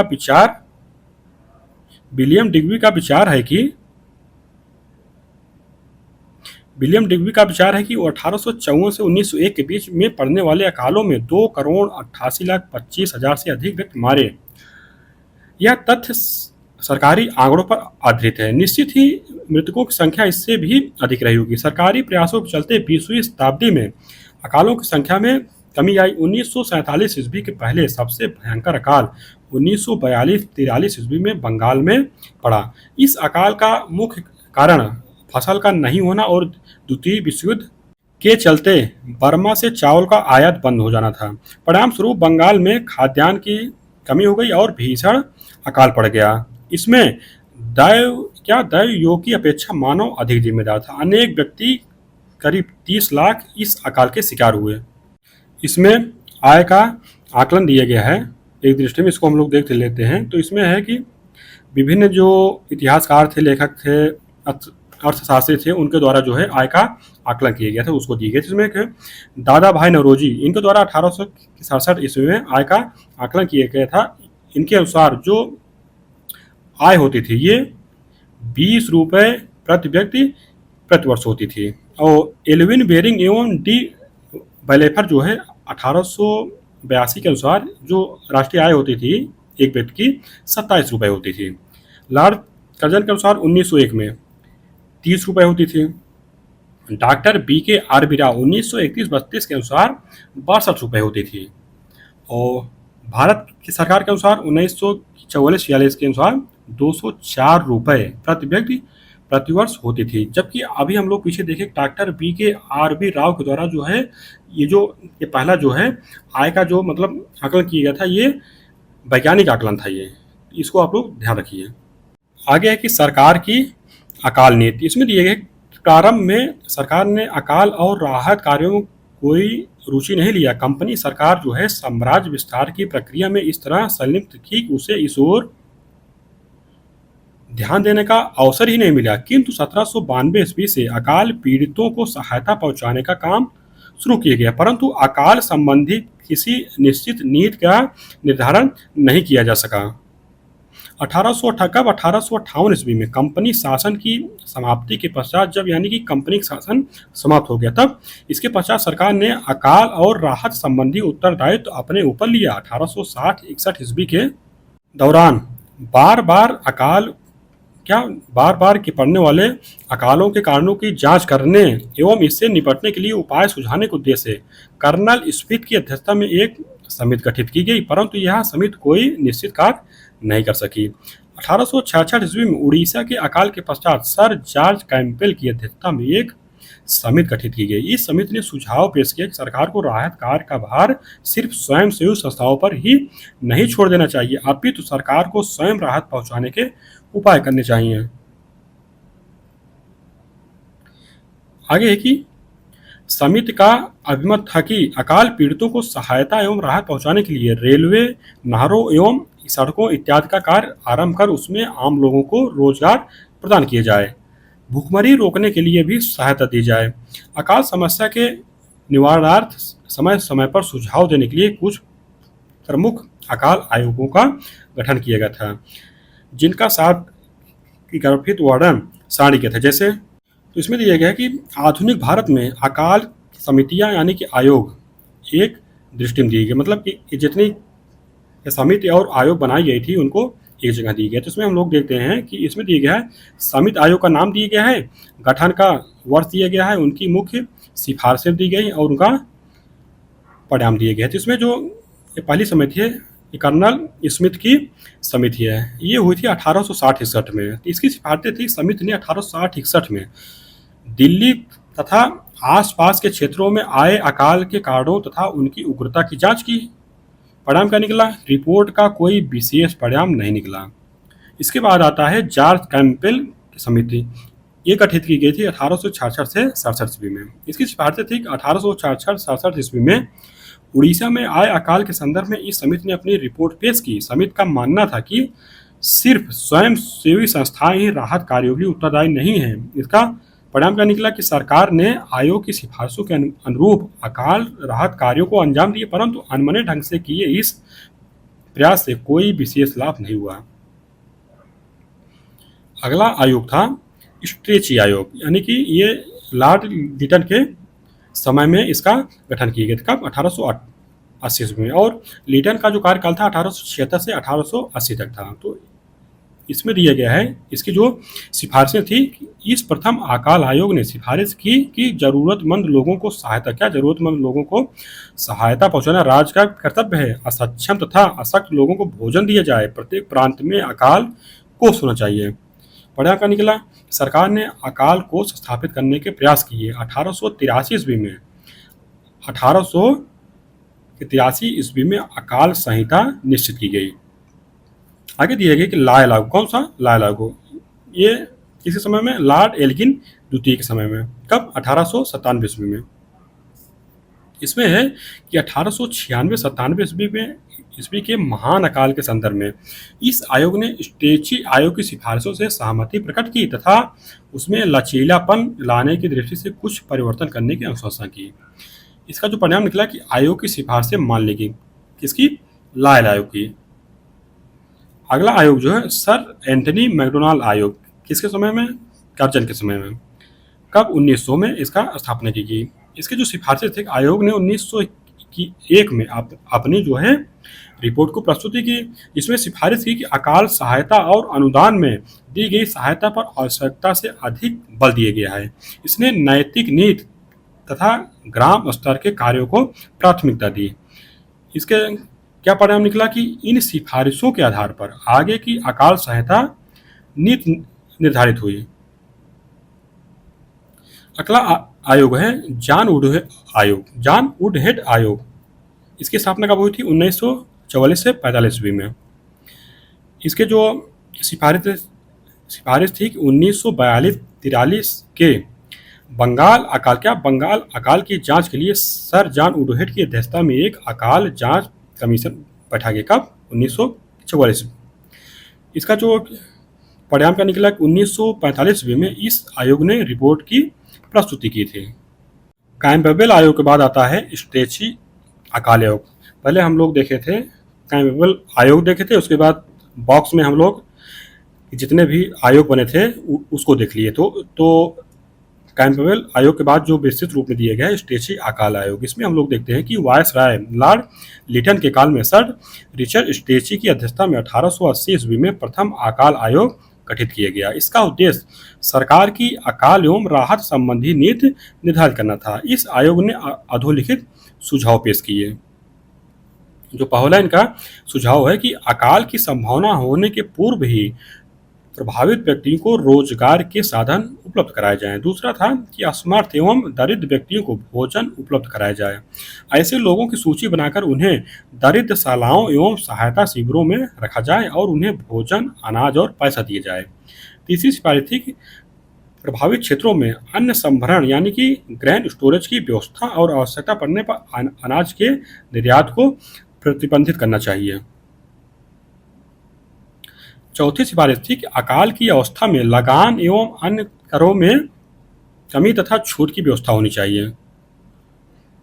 पांचवी इनकी जो सिफारिश थी कि अकाल राहत में व्यय होने वाला खर्च जो है प्रांतीय सरकारें वहन करें, आवश्यकता अनुसार केंद्रीय सरकार इन्हें सहायता एवं अनुदान प्रदान करे।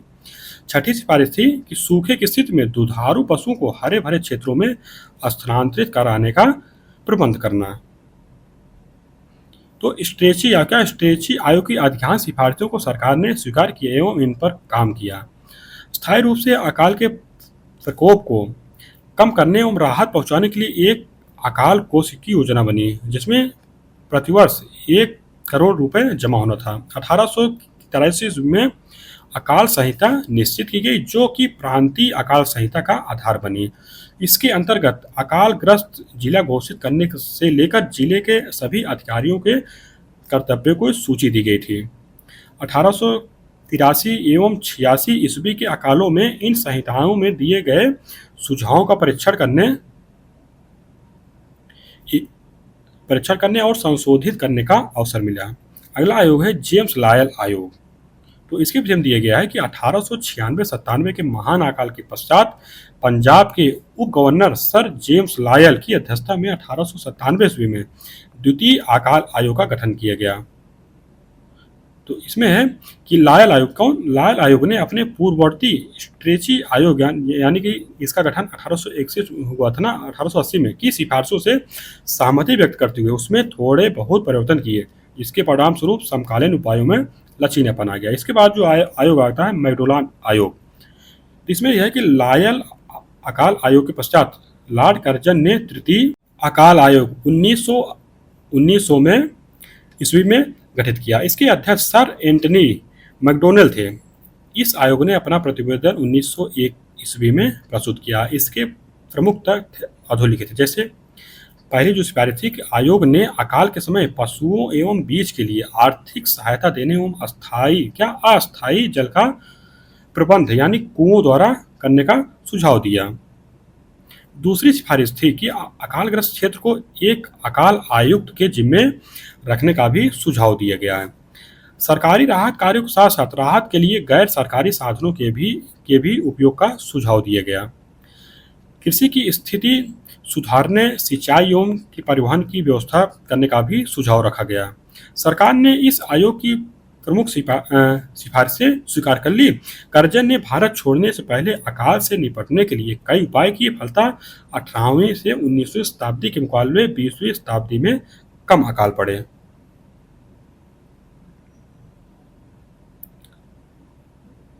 आगे दिया गया है ब्रिटिश काल में आर्थिक विकास। तो इसमें दिया गया है कि ब्रिटिश शासनकाल में भारत का अत्यधिक आर्थिक शोषण किया गया, कृषि उद्योगों और व्यापार को चौपट किया गया तथा भारत का विपुल धन जो है इंग्लैंड निष्कासित किया गया, जिससे भारत की धन संपन्नता जो है लुप्त हो गई और करोड़ों भारतीयों को दरिद्रता की चक्की में पिसना पड़ा। परंतु ब्रिटिश शासन का भारत के आर्थिक जीवन पर कुछ अच्छा प्रभाव भी पड़ा। भारत में आधुनिक औद्योगिक प्रगति प्रारंभ हुई, यातायात और संचार के साधनों में वृद्धि हुई।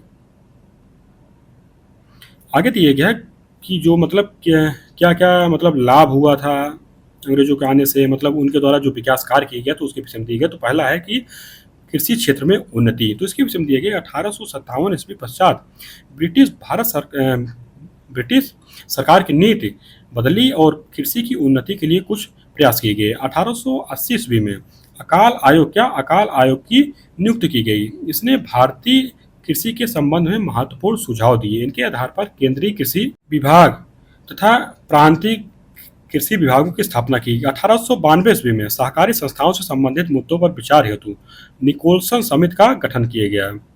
लॉर्ड कर्जन ने कृषि व्यवस्था का पुनर्गठन किया। कृषि विभाग के लिए कृषि निरीक्षक की नियुक्ति की गई। कृषि बैंकों और सहकारी समितियों की स्थापना की गई। पूसा में कृषि अनुसंधान संस्थान की स्थापना की गई। 1905 ईस्वी में एक अखिल भारतीय कृषि बोर्ड की स्थापना की गई। लॉर्ड इरविन के वायसराय काल में 1926 ईस्वी में रॉयल कमीशन ऑन एग्रीकल्चर का गठन हुआ। इनके सलाह पर 16 जुलाई 1929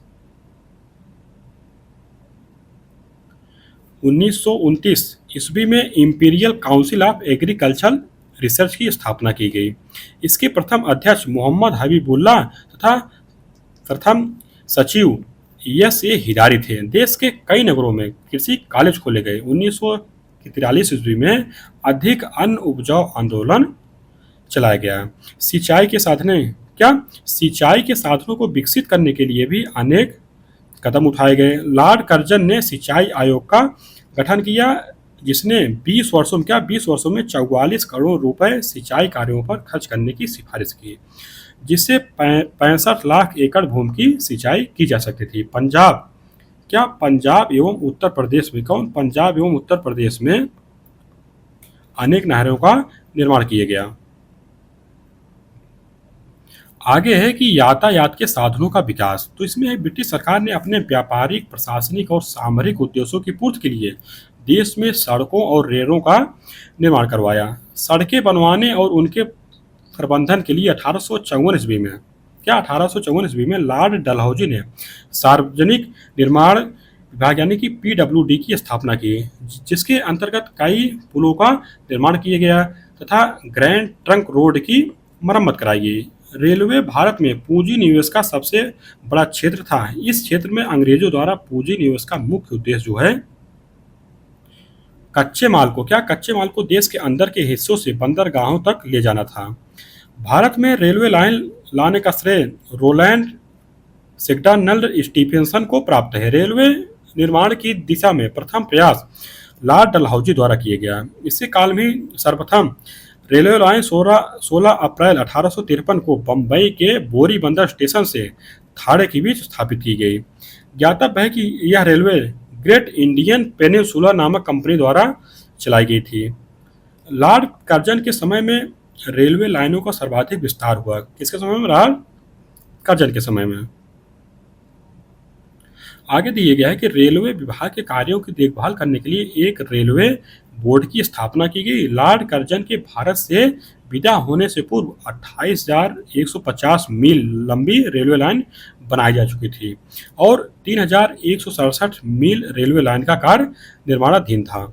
अंग्रेजी सरकार ने संचार व्यवस्था के विकास में भी योगदान दिया। 1 अक्टूबर 1854 ईस्वी में डाक विभाग की स्थापना हुई। तदोपरांत देश में डाकघरों की स्थापना हुई। कब? 1854 में। और पत्र प्रेषण की सुगम प्रणाली शुरू की गई। 1853 ईस्वी में प्रथम तार लाइन प्रथम तार लाइन कलकत्ता से आगरा तक शुरू की गई। इस प्रकार तार बेतार और टेलीफोन द्वारा संदेश भेजने की व्यवस्था की गई। अनेक नगरों में तार घर स्थापित किए गए। रेडियो का भी प्रचलन हुआ। इस प्रकार भारत एवं विश्व के विभिन्न देशों के बीच संपर्क स्थापित हुआ। आगे है औद्योगिक विकास। इसमें है कि इतिहासकारों ने ब्रिटिश शासन में औद्योगिक विकास को अलग अलग कालखंडों में विभक्त किया है। मोटे तौर पर यह वर्गीकरण अधोलिखित प्रकार से किया गया है। जैसे पहला कि प्रथम विश्व युद्ध के पहले का काल, दूसरा है कि दोनों विश्व युद्धों का अंतर्वर्ती काल, तीसरा है कि ब्रिटिश शासन का उत्तरवर्ती काल। तो इसमें है कि इन तीनों कालों में भारत और ब्रिटेन के आर्थिक संबंधों में परिवर्तन होता रहा। और इसमें दिया गया है कि यह यह परिवर्तन इसलिए भी महत्वपूर्ण माना जाता है कि उस समय ब्रिटेन की अर्थव्यवस्था में संरचनात्मक परिवर्तन हुए और विश्व की अर्थव्यवस्था में उसका निर्णायक स्थान बना। इनके अनुसार ही दोनों देशों के आर्थिक संबंधों के स्वरूप और मात्रा में परिवर्तन होता रहा। पहले काल की विशेषता यह रही कि इसके दौरान देशी उद्यमी अधिकाधिक सहायता, छूटों और संरक्षण शुल्कों की मांग करते रहे। दूसरे काल में विदेशी पूंजी और स्वदेशी उद्यम के बीच संघर्ष तीव्र से तीव्रतर होता गया, क्योंकि प्रथम विश्व युद्ध ने नए नए अवसरों के द्वार खोल दिए थे। बीसवीं शताब्दी के बीसवीं शताब्दी के तीसरे दशक के अंत में मंदी का जो दौर आया, उसके फलस्वरूप भारत से विदेशी पूंजी बड़ी तेजी से और भारी मात्रा में निकाल ली गई। आगे है कि जहां एक ओर ब्रिटिश सरकार ने पूंजी उत्पादक उद्योग को उभरने से रोका, वहीं इस बात का पूरा ध्यान रखा कि उद्योग के महत्वपूर्ण क्षेत्र जैसे रेल, परिवहन, खाने, बागान, बैंक आदि ब्रिटिश पूंजी के नियंत्रण में ही रहे। यह रणनीति का अंग था, क्योंकि इसके कारण भारतीय पूंजी इन क्षेत्रों में चहलकदमी नहीं कर पाई। अंततोगत्वा 20वीं सदी के तीसरे और चौथे दशकों में उदीयमान राष्ट्रीय आंदोलन के कारण ब्रिटिश शासकों का ध्यान जो है औद्योगिक विकास की ओर आकर्षित हुआ और उन्होंने भारतीय उद्योग धंधों को आधुनिक वैज्ञानिक ढंग से संगठित करने का प्रयास किया। भारतीय पूंजी जो है इसलिए नहीं लग पाती थी, क्योंकि जो है इंग्लैंड के जो व्यवसायी थे उनके द्वारा ही ज़्यादा से ज़्यादा जो है धन लगाया जाता था। तो जब ज़्यादा से ज़्यादा धन लग जाता था उद्योग में, तो भारतीय जो मतलब उद्योगपति थे या फिर जो पूंजीपति थे उनको धन लगाने का अवसर ही नहीं प्राप्त होता था। आगे दिए गए ध्यातव्य है कि महादेव गोविंद रानाडे भारत के औद्योगिकरण के ऐसे पहले उद्घोषक थे जिन्होंने देश में उद्योगों की स्थापना के लिए लोगों का आह्वान किया। भारतीय उद्योगों में सूती वस्त्र पहला उद्योग था जिसमें भारतीयों द्वारा पूंजी लगाई गई। इस समय गुजरात और बम्बई के महत्वपूर्ण सूती वस्त्र के केंद्र थे। यद्यपि भारत में आधुनिक स्तर की प्रथम सूती कपड़ा मिल सन 1818 ईस्वी में कोलकाता के निकट फोर्ट ग्लोस्टर में लगाई गई, किंतु यह मिल सफल न हुई। द्वितीय mill Bombay spinning and weaving company सन 1853 ईस्वी में मुंबई में कवास जी एन डावर द्वारा स्थापित की गई। सच्चे अर्थों में इस कारखाने ने भारत के आधुनिक सूती कपड़ा उद्योग की नींव रखी। सन 1853 ईस्वी के पश्चात सूती कपड़ा मिलों की संख्या लगातार बढ़ती गई। 1925 ईस्वी से 1945 ईस्वी के मध्य स्वदेशी आंदोलन, वित्तीय संरक्षण, जापानी बाजारों की हानि तथा विश्व युद्ध ने इस उद्योग को बहुत प्रोत्साहन दिए। फलतः 13 अगस्त 1947 तक भारत में 394 सूती वस्त्र मिलें हो गई थी। आगे कि देश का प्रथम जूट कारखाना जॉर्ज ऑकलैंड द्वारा 1855 ईस्वी में कोलकाता के निकट रिसरा नामक स्थान पर लगाया गया था। आगे भारत में जूट के कारखानों की संख्या 1885 ईस्वी में 11 से बढ़कर 1947 ईस्वी में 116 हो गई। चीनी उद्योग भारत में सबसे पहले बेतिया बिहार में 1840 ईस्वी में लगाया गया था, परंतु इसका वास्तविक विकास 1931 ईस्वी से प्रारंभ हुआ था, जिस समय सरकार द्वारा पहली बार इस उद्योग को संरक्षण दिया गया। सीमेंट एक महत्वपूर्ण अवसंरचना उद्योग है। इसका आविष्कार 1824 ईस्वी में इंग्लैंड के पोर्टलैंड स्थान पर किया गया था। कब? 1824 में। भारत में सीमेंट का प्रथम संयंत्र चेन्नई में 1904 ईस्वी में स्थापित किया गया था। 1910 ईस्वी में कटनी सीमेंट कंपनी शुरू हुई और इसकी शुरुआत जो हुई थी भारत में 1904 ईस्वी में चेन्नई में हुई थी। देश में कागज का प्रथम आधुनिक कारखाना 1832 ईस्वी में श्रीरामपुर पश्चिम बंगाल में स्थापित किया गया, किंतु यह प्रयास विफल रहा। भारत में कागज उद्योग का प्रथम सफल कारखाना सन 1867 ईस्वी में बालीगंज कोलकाता में लगाया गया। कागज उद्योग का प्रथम सफल कारखाना जो 1867 ईस्वी में बालीगंज कोलकाता में लगाया गया। उत्तर प्रदेश में प्रथम कारखाना 1879 ईस्वी में लखनऊ में लगाया गया था। भारत में अतीत काल में ऊनी वस्त्रों के विनिर्माण की लंबी परंपरा रही है, किंतु प्रथम आधुनिक कारखाना 1876 ईस्वी में कानपुर में तथा 1881 में धारीवाल पंजाब में स्थापित किया गया। भारत में लोहा और इस्पात उद्योग का श्री गणेश 1871 ईस्वी में हुआ था। कब? 1870 ईस्वी में। जब Bengal Iron and Steel Company ने झरिया के निकट कुल्टी एवं पश्चिम बंगाल में बर्नपुर में अपने संयंत्र की स्थापना की थी। बड़े पैमाने पर उत्पादन का प्रयास 1907 ईस्वी में सांकची वर्तमान जमशेदपुर में Tata iron and Steel company की स्थापना के साथ आरंभ किया, यानी कि टिस्को की स्थापना के साथ। इसके बाद 1918 ईस्वी में बर्नपुर में Indian iron and Steel company इसको की स्थापना हुई। इसको के साथ यह दोनों इकाइयां निजी क्षेत्र में स्थापित की गई थी। सन 1923 ईस्वी में भद्रावती में Visvesvaraya iron and steel works की स्थापना के साथ सार्वजनिक क्षेत्र की पहली इकाई ने कार्य प्रारंभ की। कौन? Visvesvaraya iron and steel works. देश का प्रथम एल्यूमिनियम संयंत्र जो है जेके नगर पश्चिम बंगाल में 1937 ईस्वी में स्थापित किया गया। दूसरा उद्योग 1938 ईस्वी में बॉक्साइट के खनन क्षेत्र मुरी में स्थापित किया गया। यहाँ पर दिया गया कि जो उद्योग भारत में स्थापित हो रहे थे, यानी कि कब उनकी शुरुआत हो रही थी, उसका विवरण दिया गया है। तो इसमें हम लोग देखते हैं कि उद्योग दिया गया, स्थापना वर्ष दिया गया, उनका स्थान दिया गया है। तो इसमें जो पहला है सूती वस्त्र है, इसकी स्थापना वर्ष जो हुई थी जो 1818 में हुई थी। स्थान फोर्ट ग्लोस्टर या जो असफल हो गया था। दूसरा सूती वस्त्र जो हुआ था वो 1853 में, कहाँ? बम्बई में, ये सफल हो गया था। उसके बाद है कागज उद्योग, इसका जो स्थापना वर्ष है 1832 ईस्वी में, कहाँ? श्रीरामपुर पश्चिम बंगाल में। उसके बाद उद्योग है चीनी उद्योग, कब? 1840 ईस्वी में बेतिया बिहार में, 1840 ईस्वी में। सीमेंट उद्योग है, इसकी स्थापना 1904 में होती है, कहाँ? चेन्नई में। जूट, इसकी स्थापना होती है 1855 में, कहाँ? रिसरा पश्चिम बंगाल में। इसके बाद उद्योग है लोहा इस्पात, इसका जो स्थापना होती है 1870 ईस्वी में, कहाँ? कुल्टी पश्चिम बंगाल में। अगला जो है उद्योग ऊनी वस्त्र है, इसकी स्थापना कब होती है? 1876 ईस्वी में, कहाँ? कानपुर में होती है। एल्यूमिनियम 1937 में स्थापना होती है, कहाँ? जेके नगर पश्चिम बंगाल में। यहाँ बॉक्स में आर्थिक विकास से संबंध समितियां और आयोग दी गई है, जिसमें एक तरफ दिए गए समिति आयोग दी गया, स्थापना वर्ष दिया गया है, सिफारिशें दी गई, विशिष्ट तथ्य दी गया है। जिसमें जो है पहली समिति है दत्ता समिति, इसकी स्थापना होती है 1915 ईस्वी में। इसकी सिफारिशें थी कि कीमतों के उतार चढ़ाव के संबंध में सुझाव देना। दूसरी समिति है मैक्लागन समिति, इसकी स्थापना 1915 ईस्वी में है। इसकी जो सिफारिश थी सहकारी संस्थाओं से संबंधित मुद्दों पर सुझाव देना था।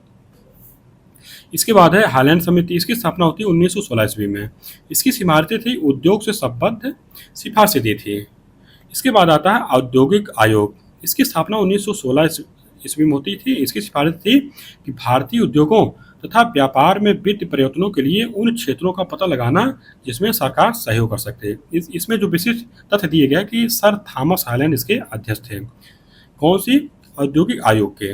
इसके बाद आयोग है राजस्व आयोग, यानी कि रहीमतुल्ला आयोग, इसकी स्थापना होती है 1921 ईस्वी में। इसकी सिफारिशें थी कि उद्योगों को अपने प्रारंभिक विकास की अवस्था में संरक्षण दिया जाना चाहिए।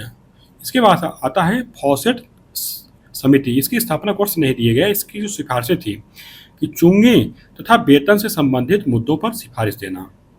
इसके बाद आता है व्हिटले आयोग, कब? 1929 ईस्वी में। इसकी सिफारिशें थी औद्योगिक कार्यशालाओं, बागानों और अन्य स्थानों में श्रमिकों की समस्याओं के विषय में सुझाव देना। इसके बाद है सप्रू समिति, इसकी स्थापना कब हुई थी? 1934 ईस्वी में। इसकी जो सिफारिशें थी मध्यम वर्गीय बेरोजगारी की जांच करना। इसकी विशेष तथ्य है कि 1935 ईस्वी में रिपोर्ट प्रस्तुत किया गया।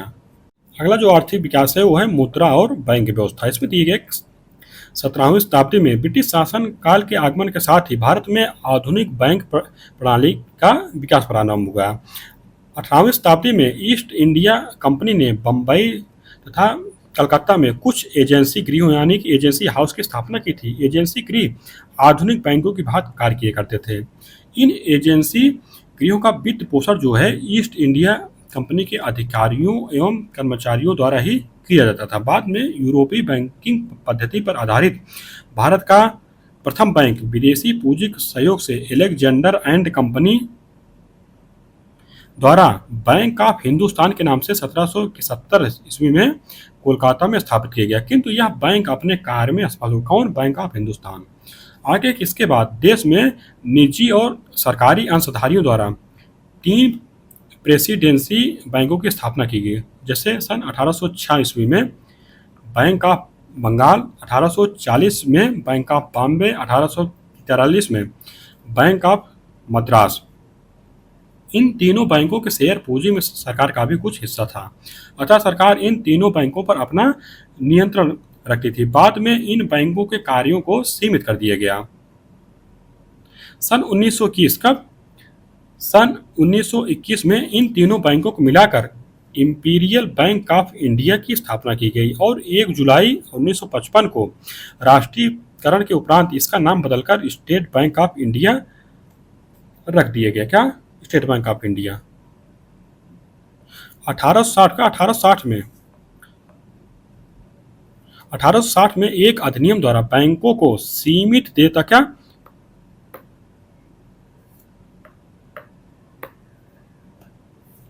सीमित देयता के आधार पर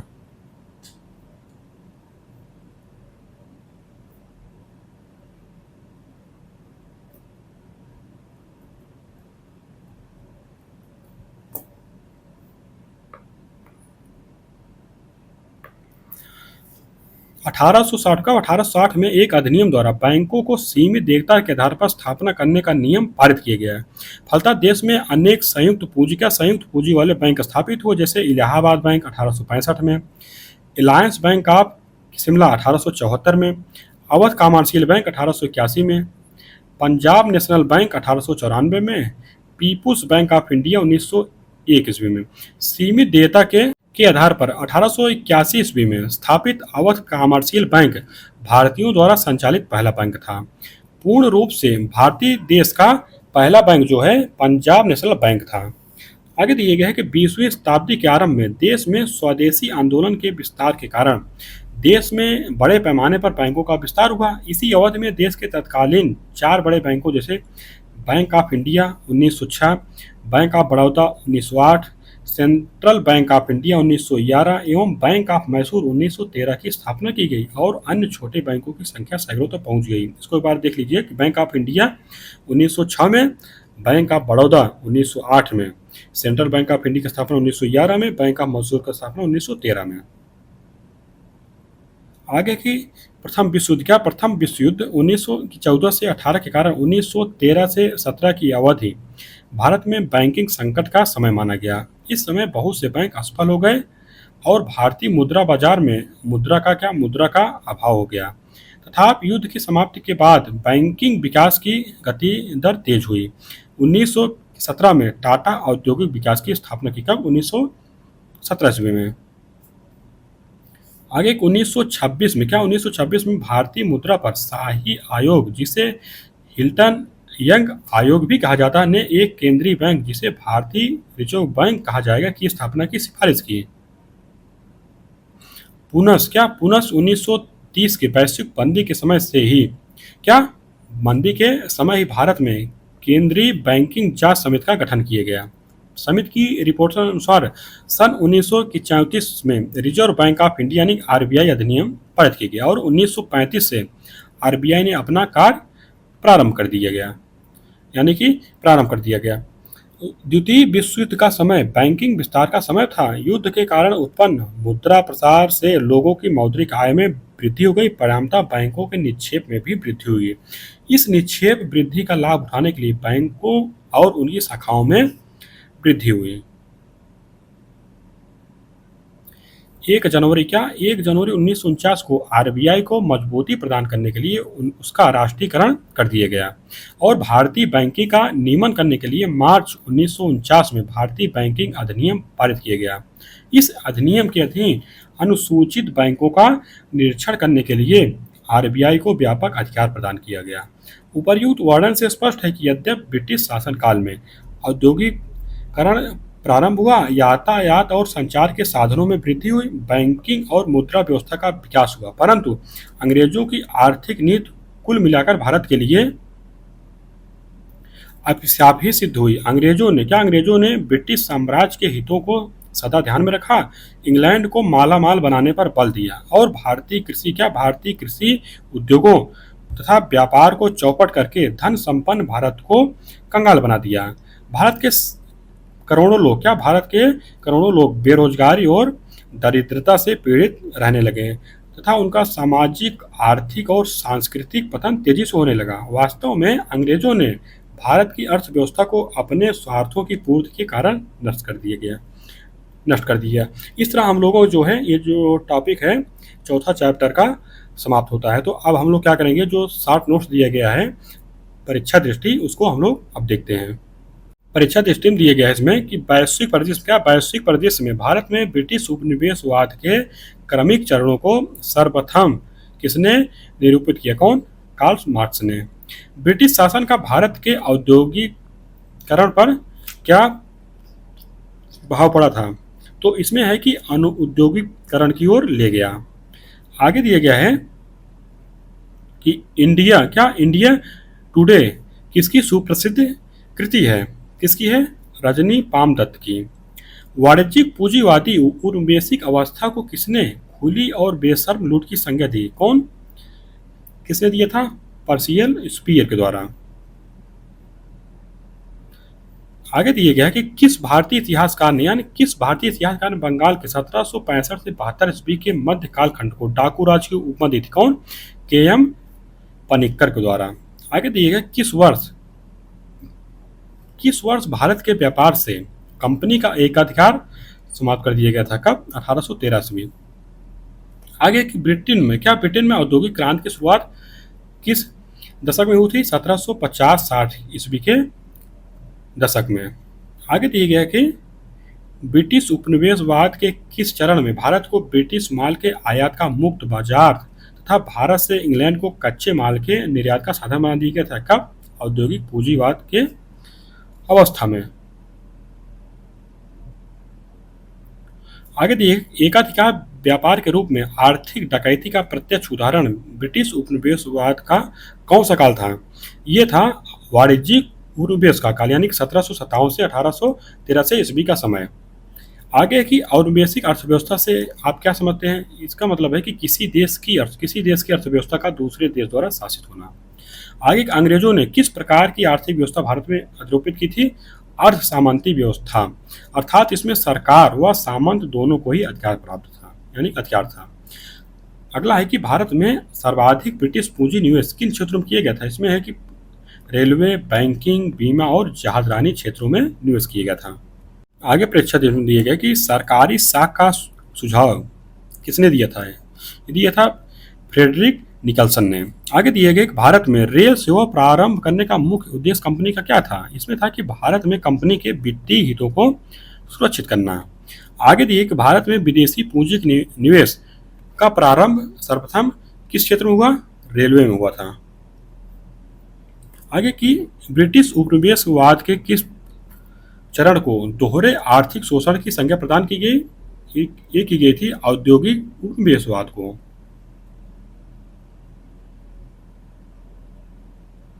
आगे देखिए कि ब्रिटिश उपनिवेशवाद के किस चरण में भारत और ब्रिटिश अर्थव्यवस्था को बैंकों, आयात निर्यात संस्थाओं और प्रबंध संस्थाओं के साथ जोड़ा गया था? ये वित्तीय उपनिवेशवाद काल में। कब से? 1858 से 1947 ईस्वी के मध्य। आगे दिए कि भारतीय मूल के नोबेल पुरस्कार विजेता अर्थशास्त्री प्रोफेसर अमर सेन आर्थिक विकास को किस रूप में परिभाषित करते हैं? या अधिकारिता तथा क्षमता के विस्तार के रूप में। आगे की प्रोफेसर सेन की दृष्टि में अधिकारिता तथा क्षमता का क्या तात्पर्य है? इसमें है कि जीवन पोषण, आत्मसम्मान तथा स्वतंत्रता। आगे दिए कि भारत में आधारिक संरचना विकास की नीतियों से अंग्रेज अपने क्या उद्देश्य पूरा करना चाहते थे? औपनिवेशिक हितों का संरक्षण एवं संवर्धन। आगे दिए कि ब्रिटेन की औद्योगिक तथा वाणिज्यिक नीतियां औपनिवेशिक भारत में किस प्रकार की थी? पूरक अर्थव्यवस्था, यानी कि अर्थात क्या था कि भारत और इंग्लैंड की पूरक अर्थव्यवस्था का स्थान ले लें। ये परीक्षा दृष्टि में दिया गया है कि स्थायी बंदोबस्त कब और किसने लागू किया था। ये किया था 1793 ईस्वी में लॉर्ड कॉर्नवालिस ने। किस ब्रिटिश अधिकारी ने जमींदारों के स्वामित्व संबंधी अधिकार का विरोध किया? कौन? James grant. जेम्स ग्रांट का मानना था कि जो जमींदार है ना, उनको भूमि का स्वामी नहीं माना जाना चाहिए, जबकि लॉर्ड कॉर्नवालिस ने मतलब इनकी बातों को न मानकर जमींदारों को ही भूमि का स्वामी माना था। आगे दिया गया है कि स्थायी बंदोबस्त के निर्धारण में कॉर्नवालिस का प्रमुख परामर्शदाता कौन था? ये थे सर जॉन शोर तथा चार्ल्स जेम्स ग्रांट थे। वर्तमान उत्तर प्रदेश के किन जिलों में स्थायी बंदोबस्त लागू किया था? वाराणसी और गाजीपुर में। आगे देखिए, अस्थायी बंदोबस्त के अंतर्गत सूर्यास्त कानून से क्या तात्पर्य है? इसका मतलब है कि इस कानून के द्वारा यह घोषित किया गया कि यदि पूर्व निर्धारित तिथि के सूर्यास्त तक सरकार को लगान नहीं दिया गया तो जमींदारों को जमींदारी नीलाम हो जाएगी। आगे की अंग्रेजों की भू राजस्व व्यवस्था में किस व्यवस्था के अंतर्गत आश्रित भूतरित व्यवस्था का जन्म हुआ? स्थायी बंदोबस्त के अंतर्गत। आगे दिया गया कि भारत में प्रचलित जमींदारी व्यवस्था किस देश से प्रेरित थी? इंग्लैंड से। आगे ईस्ट इंडिया कंपनी को किस एक्ट के तहत बंगाल में स्थायी भूमि प्रबंध करने की सलाह दी गई थी? ये पिट्स इंडिया एक्ट 1784 के माध्यम से। आगे है कि किस अधिनियम के द्वारा यह व्यवस्था दी गई कि जो कृषक भू राजस्व न दे पाए उसे जमींदार उसकी भूमि से बेदखल कर सकता था? 1799 के अधिनियम से। आगे परीक्षा में दिया गया है कि कैप्टन रीड तथा टॉमस मुनरो भू राजस्व के किस व्यवस्था के प्रतिपादक थे? रैयतवाड़ी व्यवस्था के। रैयतवाड़ी व्यवस्था में विभिन्न समय और स्थानों पर लगान कितना वसूल किया जाता था? 33 से 55% तक। रैयतवाड़ी बंदोबस्त किसके साथ किया गया था? ये किसानों के साथ किया गया, यानी कि रैयतों के साथ किया गया था। किस राजस्व व्यवस्था ने जनता और शासन के मध्य घनिष्ठ संबंधों की स्थापना की? कौन? रैयतवाड़ी व्यवस्था ने। रैयतवाड़ी व्यवस्था बंबई में कब लागू की गई थी? 1825 में। सबसे अंतिम में यही व्यवस्था लागू की गई थी। आगे है कि रैयतवाड़ी व्यवस्था नहीं, महालवाड़ी भू राजस्व व्यवस्था सर्वप्रथम कहाँ लागू की गई थी? ये लागू की गई थी आगरा तथा अवध के कुछ भागों में। आगे है कि महालवाड़ी भू राजस्व व्यवस्था का जन्मदाता किसे माना जाता है? हाल्ट मैकेंजी को। आगे देखिए, उत्तर भारत में महालवाड़ी राजस्व व्यवस्था का प्रवर्तक किसे माना जाता है? मार्टिन बर्ट को, यानी कि उत्तर भारत में। आगे परीक्षा दृष्टि में दिया गया है कि ब्रिटिश काल के किस कालखंड को अनुद्योगीकरण कालखंड के रूप में जाना जाता है? 1800 से 1850 तक। ब्रिटिश काल में भारत के अनुद्योगीकरण से क्या आशा है? यह है कि भारतीय परंपरागत हस्तशिल्प एवं लघु उद्योगों का पतन। आगे है कि कृषि स्थिरता का काल कौन सा था? ये 1890 से 1947 ईस्वी का जो काल था। शाही आयोग कब और किस क्षेत्र के लिए गठित किया गया था? ये 1928 ईस्वी में कृषि क्षेत्र के लिए। परीक्षा में दिया गया है कि पहला चाय बागान कहाँ लगाया गया? ये असम में लगाया गया 1835 ईस्वी में। सूती कपड़ों पर आयात कर किसके द्वारा घटाया गया था? लॉर्ड लिटन के द्वारा। इस दुर्दशा का भारतीय इतिहास में जोड़ नहीं, भारतीय बुनकरों की हड्डियां भारत के मैदानों में बिखरी पड़ी है। यह कथन किसका है? ये जो कथन है ये विलियम बेंटिक का है। आगे परीक्षा में दिया गया कि दादा भाई नौरोजी के धन निष्कासन के सिद्धांत को भारतीय राष्ट्रीय कांग्रेस ने कब और किस अधिनियम में स्वीकार किया था? ये 1896 ईस्वी के कलकत्ता अधिवेशन में स्वीकार किया गया था। 1901 ईस्वी में इंपीरियल लेजिस्लेटिव काउंसिल में बजट पर भाषण देते हुए धन के बहिर्गमन के सिद्धांत को किसने प्रस्तुत किया था? गोपाल कृष्ण गोखले ने। आगे के दादा भाई नौरोजी द्वारा धन के बहिर्गमन के सिद्धांत को प्रतिपादित किया गया था। ये किया गया था poverty and un British rule in India में। कब? 1867 ईस्वी में। आगे परीक्षा में दिया गया कि हमारी व्यवस्था बहुत कुछ स्पंज की तरह कार्य करती है। उसके जरिए गंगा तट से सारी अच्छी चीज़ों को सोख लिया जाता है और टेम्स नदी के किनारे लाकर उसे निचोड़ा जाता है। यह किसका कथन है? जॉन सुलिवान का कथन है। आगे कि किस आयोग ने धन संपत्ति के दोहन के मामले को लेकर दादा भाई नौरोजी से प्रश्न किया था? विल्बी आयोग ने। ब्रिटिश शासन भारत से निकलने वाला खून का एक दरिया है, यह किसका कथन है? दादा भाई नौरोजी का। आगे है कि ब्रिटिश शासन काल में संपत्ति दोहन का सर्वाधिक महत्वपूर्ण स्रोत कौन सा था? कौन सा था? होम चार्ज यानी कि गृहकर था। आगे है कि औपनिवेशिक शासन के दौरान भारतीयों द्वारा किए गए राष्ट्रीय आय तथा प्रति व्यक्ति आय के आकलनों में सर्वाधिक महत्वपूर्ण किसे माना गया है? डॉक्टर BKRB राव के आकलन को, यानी कि इनका जो आकलन था ये वैज्ञानिक आधार पर था। आगे कि भारत में प्रति व्यक्ति आय का कितना अनुमान दादा भाई नौरोजी ने किया था? ये 20 रुपए प्रति व्यक्ति प्रति वर्ष। आगे दिया गया है कि स्वतंत्रता की पूर्व संध्या यानी कि अर्थात 1944 से 46 ईस्वी के मध्य कुल राष्ट्रीय आय तथा प्रति व्यक्ति आय कितना था? जो राष्ट्रीय आय था 4,931 करोड़ तथा जो प्रति व्यक्ति आय थी 204 रुपया थी। आगे कि अंग्रेजों के समय भारत के आर्थिक दोहन के सिद्धांत का प्रतिपादन किसने किया था? दादा भाई नौरोजी ने। आगे दिए गए poverty and un-British rule in India नामक पुस्तक के लेखक कौन थे? दादा भाई नौरोजी थे। आगे दिए कि लिबरल पार्टी की टिकट पर ब्रिटिश हाउस ऑफ कॉमन्स के लिए 1892 में चुने जाने वाले पहले भारतीय कौन थे? दादा भाई नौरोजी थे। ये पहले थे, अगर दूसरा कोई हुआ होगा तो इसीलिए तो इनको पहला कहा जा रहा है। दूसरा कौन था आप लोग इसको कमेंट बॉक्स में बताइएगा। तो आगे दिए गए कि दादा भाई नौरोजी के धन निष्कासन संबंधी सिद्धांत पर कौन विश्वास नहीं रखता था? कौन नहीं रखता था? सर सैयद अहमद खान नहीं रखते थे। आगे दिए गया कि ब्रिटिश आर्थिक नीति को किसने घिनौनी माना था? कार्ल मार्क्स ने माना था। भारत के आर्थिक इतिहास पर भारत के आर्थिक इतिहास पर लिखी प्रथम पुस्तक का क्या नाम था? तो इनका जो नाम था पुस्तक का इकोनॉमिक हिस्ट्री ऑफ इंडिया था। किसके द्वारा लिखी गई थी? RC दत्त के द्वारा। आगे परीक्षा स्ट्रीम दिया गया है। कम्युनिटी प्रथा कहाँ प्रचलित थी? ये बिहार और उड़ीसा में थी।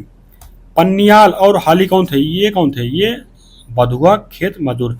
पन्नियाल कहाँ थे? तमिलनाडु के। और हाली जो है ये गुजरात के सूरत में थे। अमीनी समिति यानी कि अमीनी समिति 1778 किससे संबंधित थी? ये भूराजस्व तथा अकाल से संबंधित थी। आगे 1928 में बनाया गया शाही आयोग किससे संबंधित था? कृषि से संबंधित था। आगे दिया गया कि दादनी प्रथा किससे संबंधित थी? ये कृषक वर्ग एवं जुलाहों से संबंधित थी। ब्रिटिश शासन के अधीन आधुनिक औद्योगिक विकास के विभिन्न पहलुओं का विश्लेषण किस भारतीय ने किया था? महादेव गोविंद रनादे ने किया था। आगे दिया गया है कि प्रॉस्पेरस ब्रिटिश इंडिया किसकी कृति है? ये विलियम डिग्बी की है। आगे कि the land system of British India किस विद्वान की उपयोगी कृति है? ये BH बेडन पावेल का है। दादा भाई नौरोजी ने धन निष्कासन को कौन सी संज्ञा प्रदान की है? अनिष्टों का अनिष्ट यानी कि एविल ऑफ ऑल एविल्स। आगे है कि विश्व में सर्वप्रथम औद्योगिक क्रांति कहाँ हुई थी? ये हुई थी इंग्लैंड हुई थी। कौन सा विद्रोह बंगाल में अकाल के प्रतिक्रिया स्वरूप हुआ था? सन्यासी विद्रोह। कब? 1770 ईस्वी में। आगे दिया गया है कि किस वर्ष अकाल में प्रथम बार दरिद्रशालाओं का प्रयोग राहत कार्यों के लिए किया गया? ये किया गया कि 1860-61 ईस्वी में दिल्ली और आगरा के मध्य क्षेत्र में। आगे दिया गया कि किस अकाल आयोग ने प्रत्येक प्रांत में अकाल कोष की स्थापना का सुझाव दिया था? स्टेची आयोग ने। कब? 1880 ईस्वी में।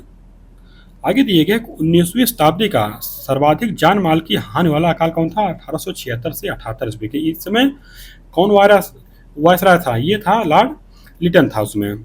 किस अकाल को महान अकाल कहा गया? कब? 1896-97 ईस्वी के अकाल को, क्योंकि यह अकाल न्यूनाधिक रूप से सभी प्रांतों को प्रभावित किया था। आगे है कि 1942-43 ईस्वी के बंगाल अकाल का प्रमुख कारण क्या था? कि ये फसलों की असफलता था। आगे दिया गया है कि प्रथम अकाल आयोग किसके समय में गठित किया गया था? ये लॉर्ड लिटन के काल में। किस अकाल आयोग ने दुर्भिक्ष आयोग की नियुक्ति की सिफारिश की थी? कौन? मैकडोनाल्ड आयोग ने। किसके समय में? लॉर्ड कर्जन के समय में। 1943 में आए भयंकर बंगाल दुर्भिक्ष का कारण किस अनाज का उत्पादन कम होना माना जाता है? इसका धान का। आगे दिए गए इन्हें भी जानिए। इसमें है कि भारत में चाय उद्योग का विकास 1850 ईस्वी के पश्चात हुआ। कब? 1850 ईस्वी का। ब्रिटिश, जबकि जो पहला उद्योग लगा था 1835 में लगा था, जहाँ तक हमको याद आ रहा है। तो आगे दिए गया है कि ब्रिटिश काल में, क्या ब्रिटिश काल में भारत में चीन से मुख्यतः चाय का आयात किया जाता था। आगे दिए गया कि विदेशी पूंजीपति भारतीय उद्योग की ओर आकृष्ट इसलिए हुए कि यहाँ श्रम जो है बहुत सस्ता, क्या श्रम जो है बहुत सस्ता, कच्चे माल का बहुत आसानी से कम कम मूल्य पर उपलब्ध होना और भारतीय उत्पादों की पूरे संसार में काफी मांग थी। आगे है कि लंका शहर के सूती वस्त्रों का भारत में पहली बार प्रचलन 1815 ईस्वी में हुआ था। हालैंड ने भारतीय कपड़ों के आयात पर भारी चुंगी लगाई थी, किंतु आयात पर रोक नहीं लगाई थी। ब्रिटिश सरकार की नीतियों, क्या सरकार की नीतियों के परिणाम स्वरूप भारतीय कृषक वर्ग की निर्धनता का मुख्य कारण ब्रिटिश शासन के अधिकतम काल तक कृषक वर्ग पर अधिक कर लगाना था। आगे 1924 में भारतीय रेल बजट को सामान्य बजट से अलग करने की सिफारिश एक वर्ष समिति ने की थी। प्लासी के युद्ध के पूर्व भारत में उदीयमान मध्यम वर्ग का गठन बाहरी व्यापारियों से हुआ था। बंगाल में, क्या बंगाल में कंपनी के प्रभुत्व की स्थापना के दौर में भारत में लगभग 900 प्रकार के सिक्के प्रचलित थे। बैंक ऑफ बंगाल, क्या बैंक ऑफ बंगाल की स्थापना 1806 ईस्वी में हुई थी। भारतीय राष्ट्रीय ट्रेड यूनियन कांग्रेस यानी इंटक की स्थापना वल्लभ भाई पटेल ने 1947 में किया था। इसकी स्थापना इंटक यानी भारतीय राष्ट्रीय ट्रेड यूनियन कांग्रेस की। बम्बई पोस्टल यूनियन की स्थापना 1907 ईस्वी में हुई थी। भारत का कि पहला श्रमिक संघ जो बना था बम्बई मिल एंड एसोसिएशन कब? 1890 ईस्वी में। किसके द्वारा? लोखंडे जी के द्वारा। आगे दिए गया है कि भारत में आधुनिक उद्योगों का प्रारंभ 1850 ईस्वी से शुरू हुआ। इस तरह जो हमारा ये है चौथा चैप्टर जो है ये हम लोगों का समाप्त होता है। तो इसको क्या करिएगा आप लोग, इसको बार बार रिवीजन करते रहिएगा और इसका जो है शार्ट नोट्स बनाइए। तो चलिए ठीक है, अगला चैप्टर हम लोग अगले दिन में पढ़ते हैं।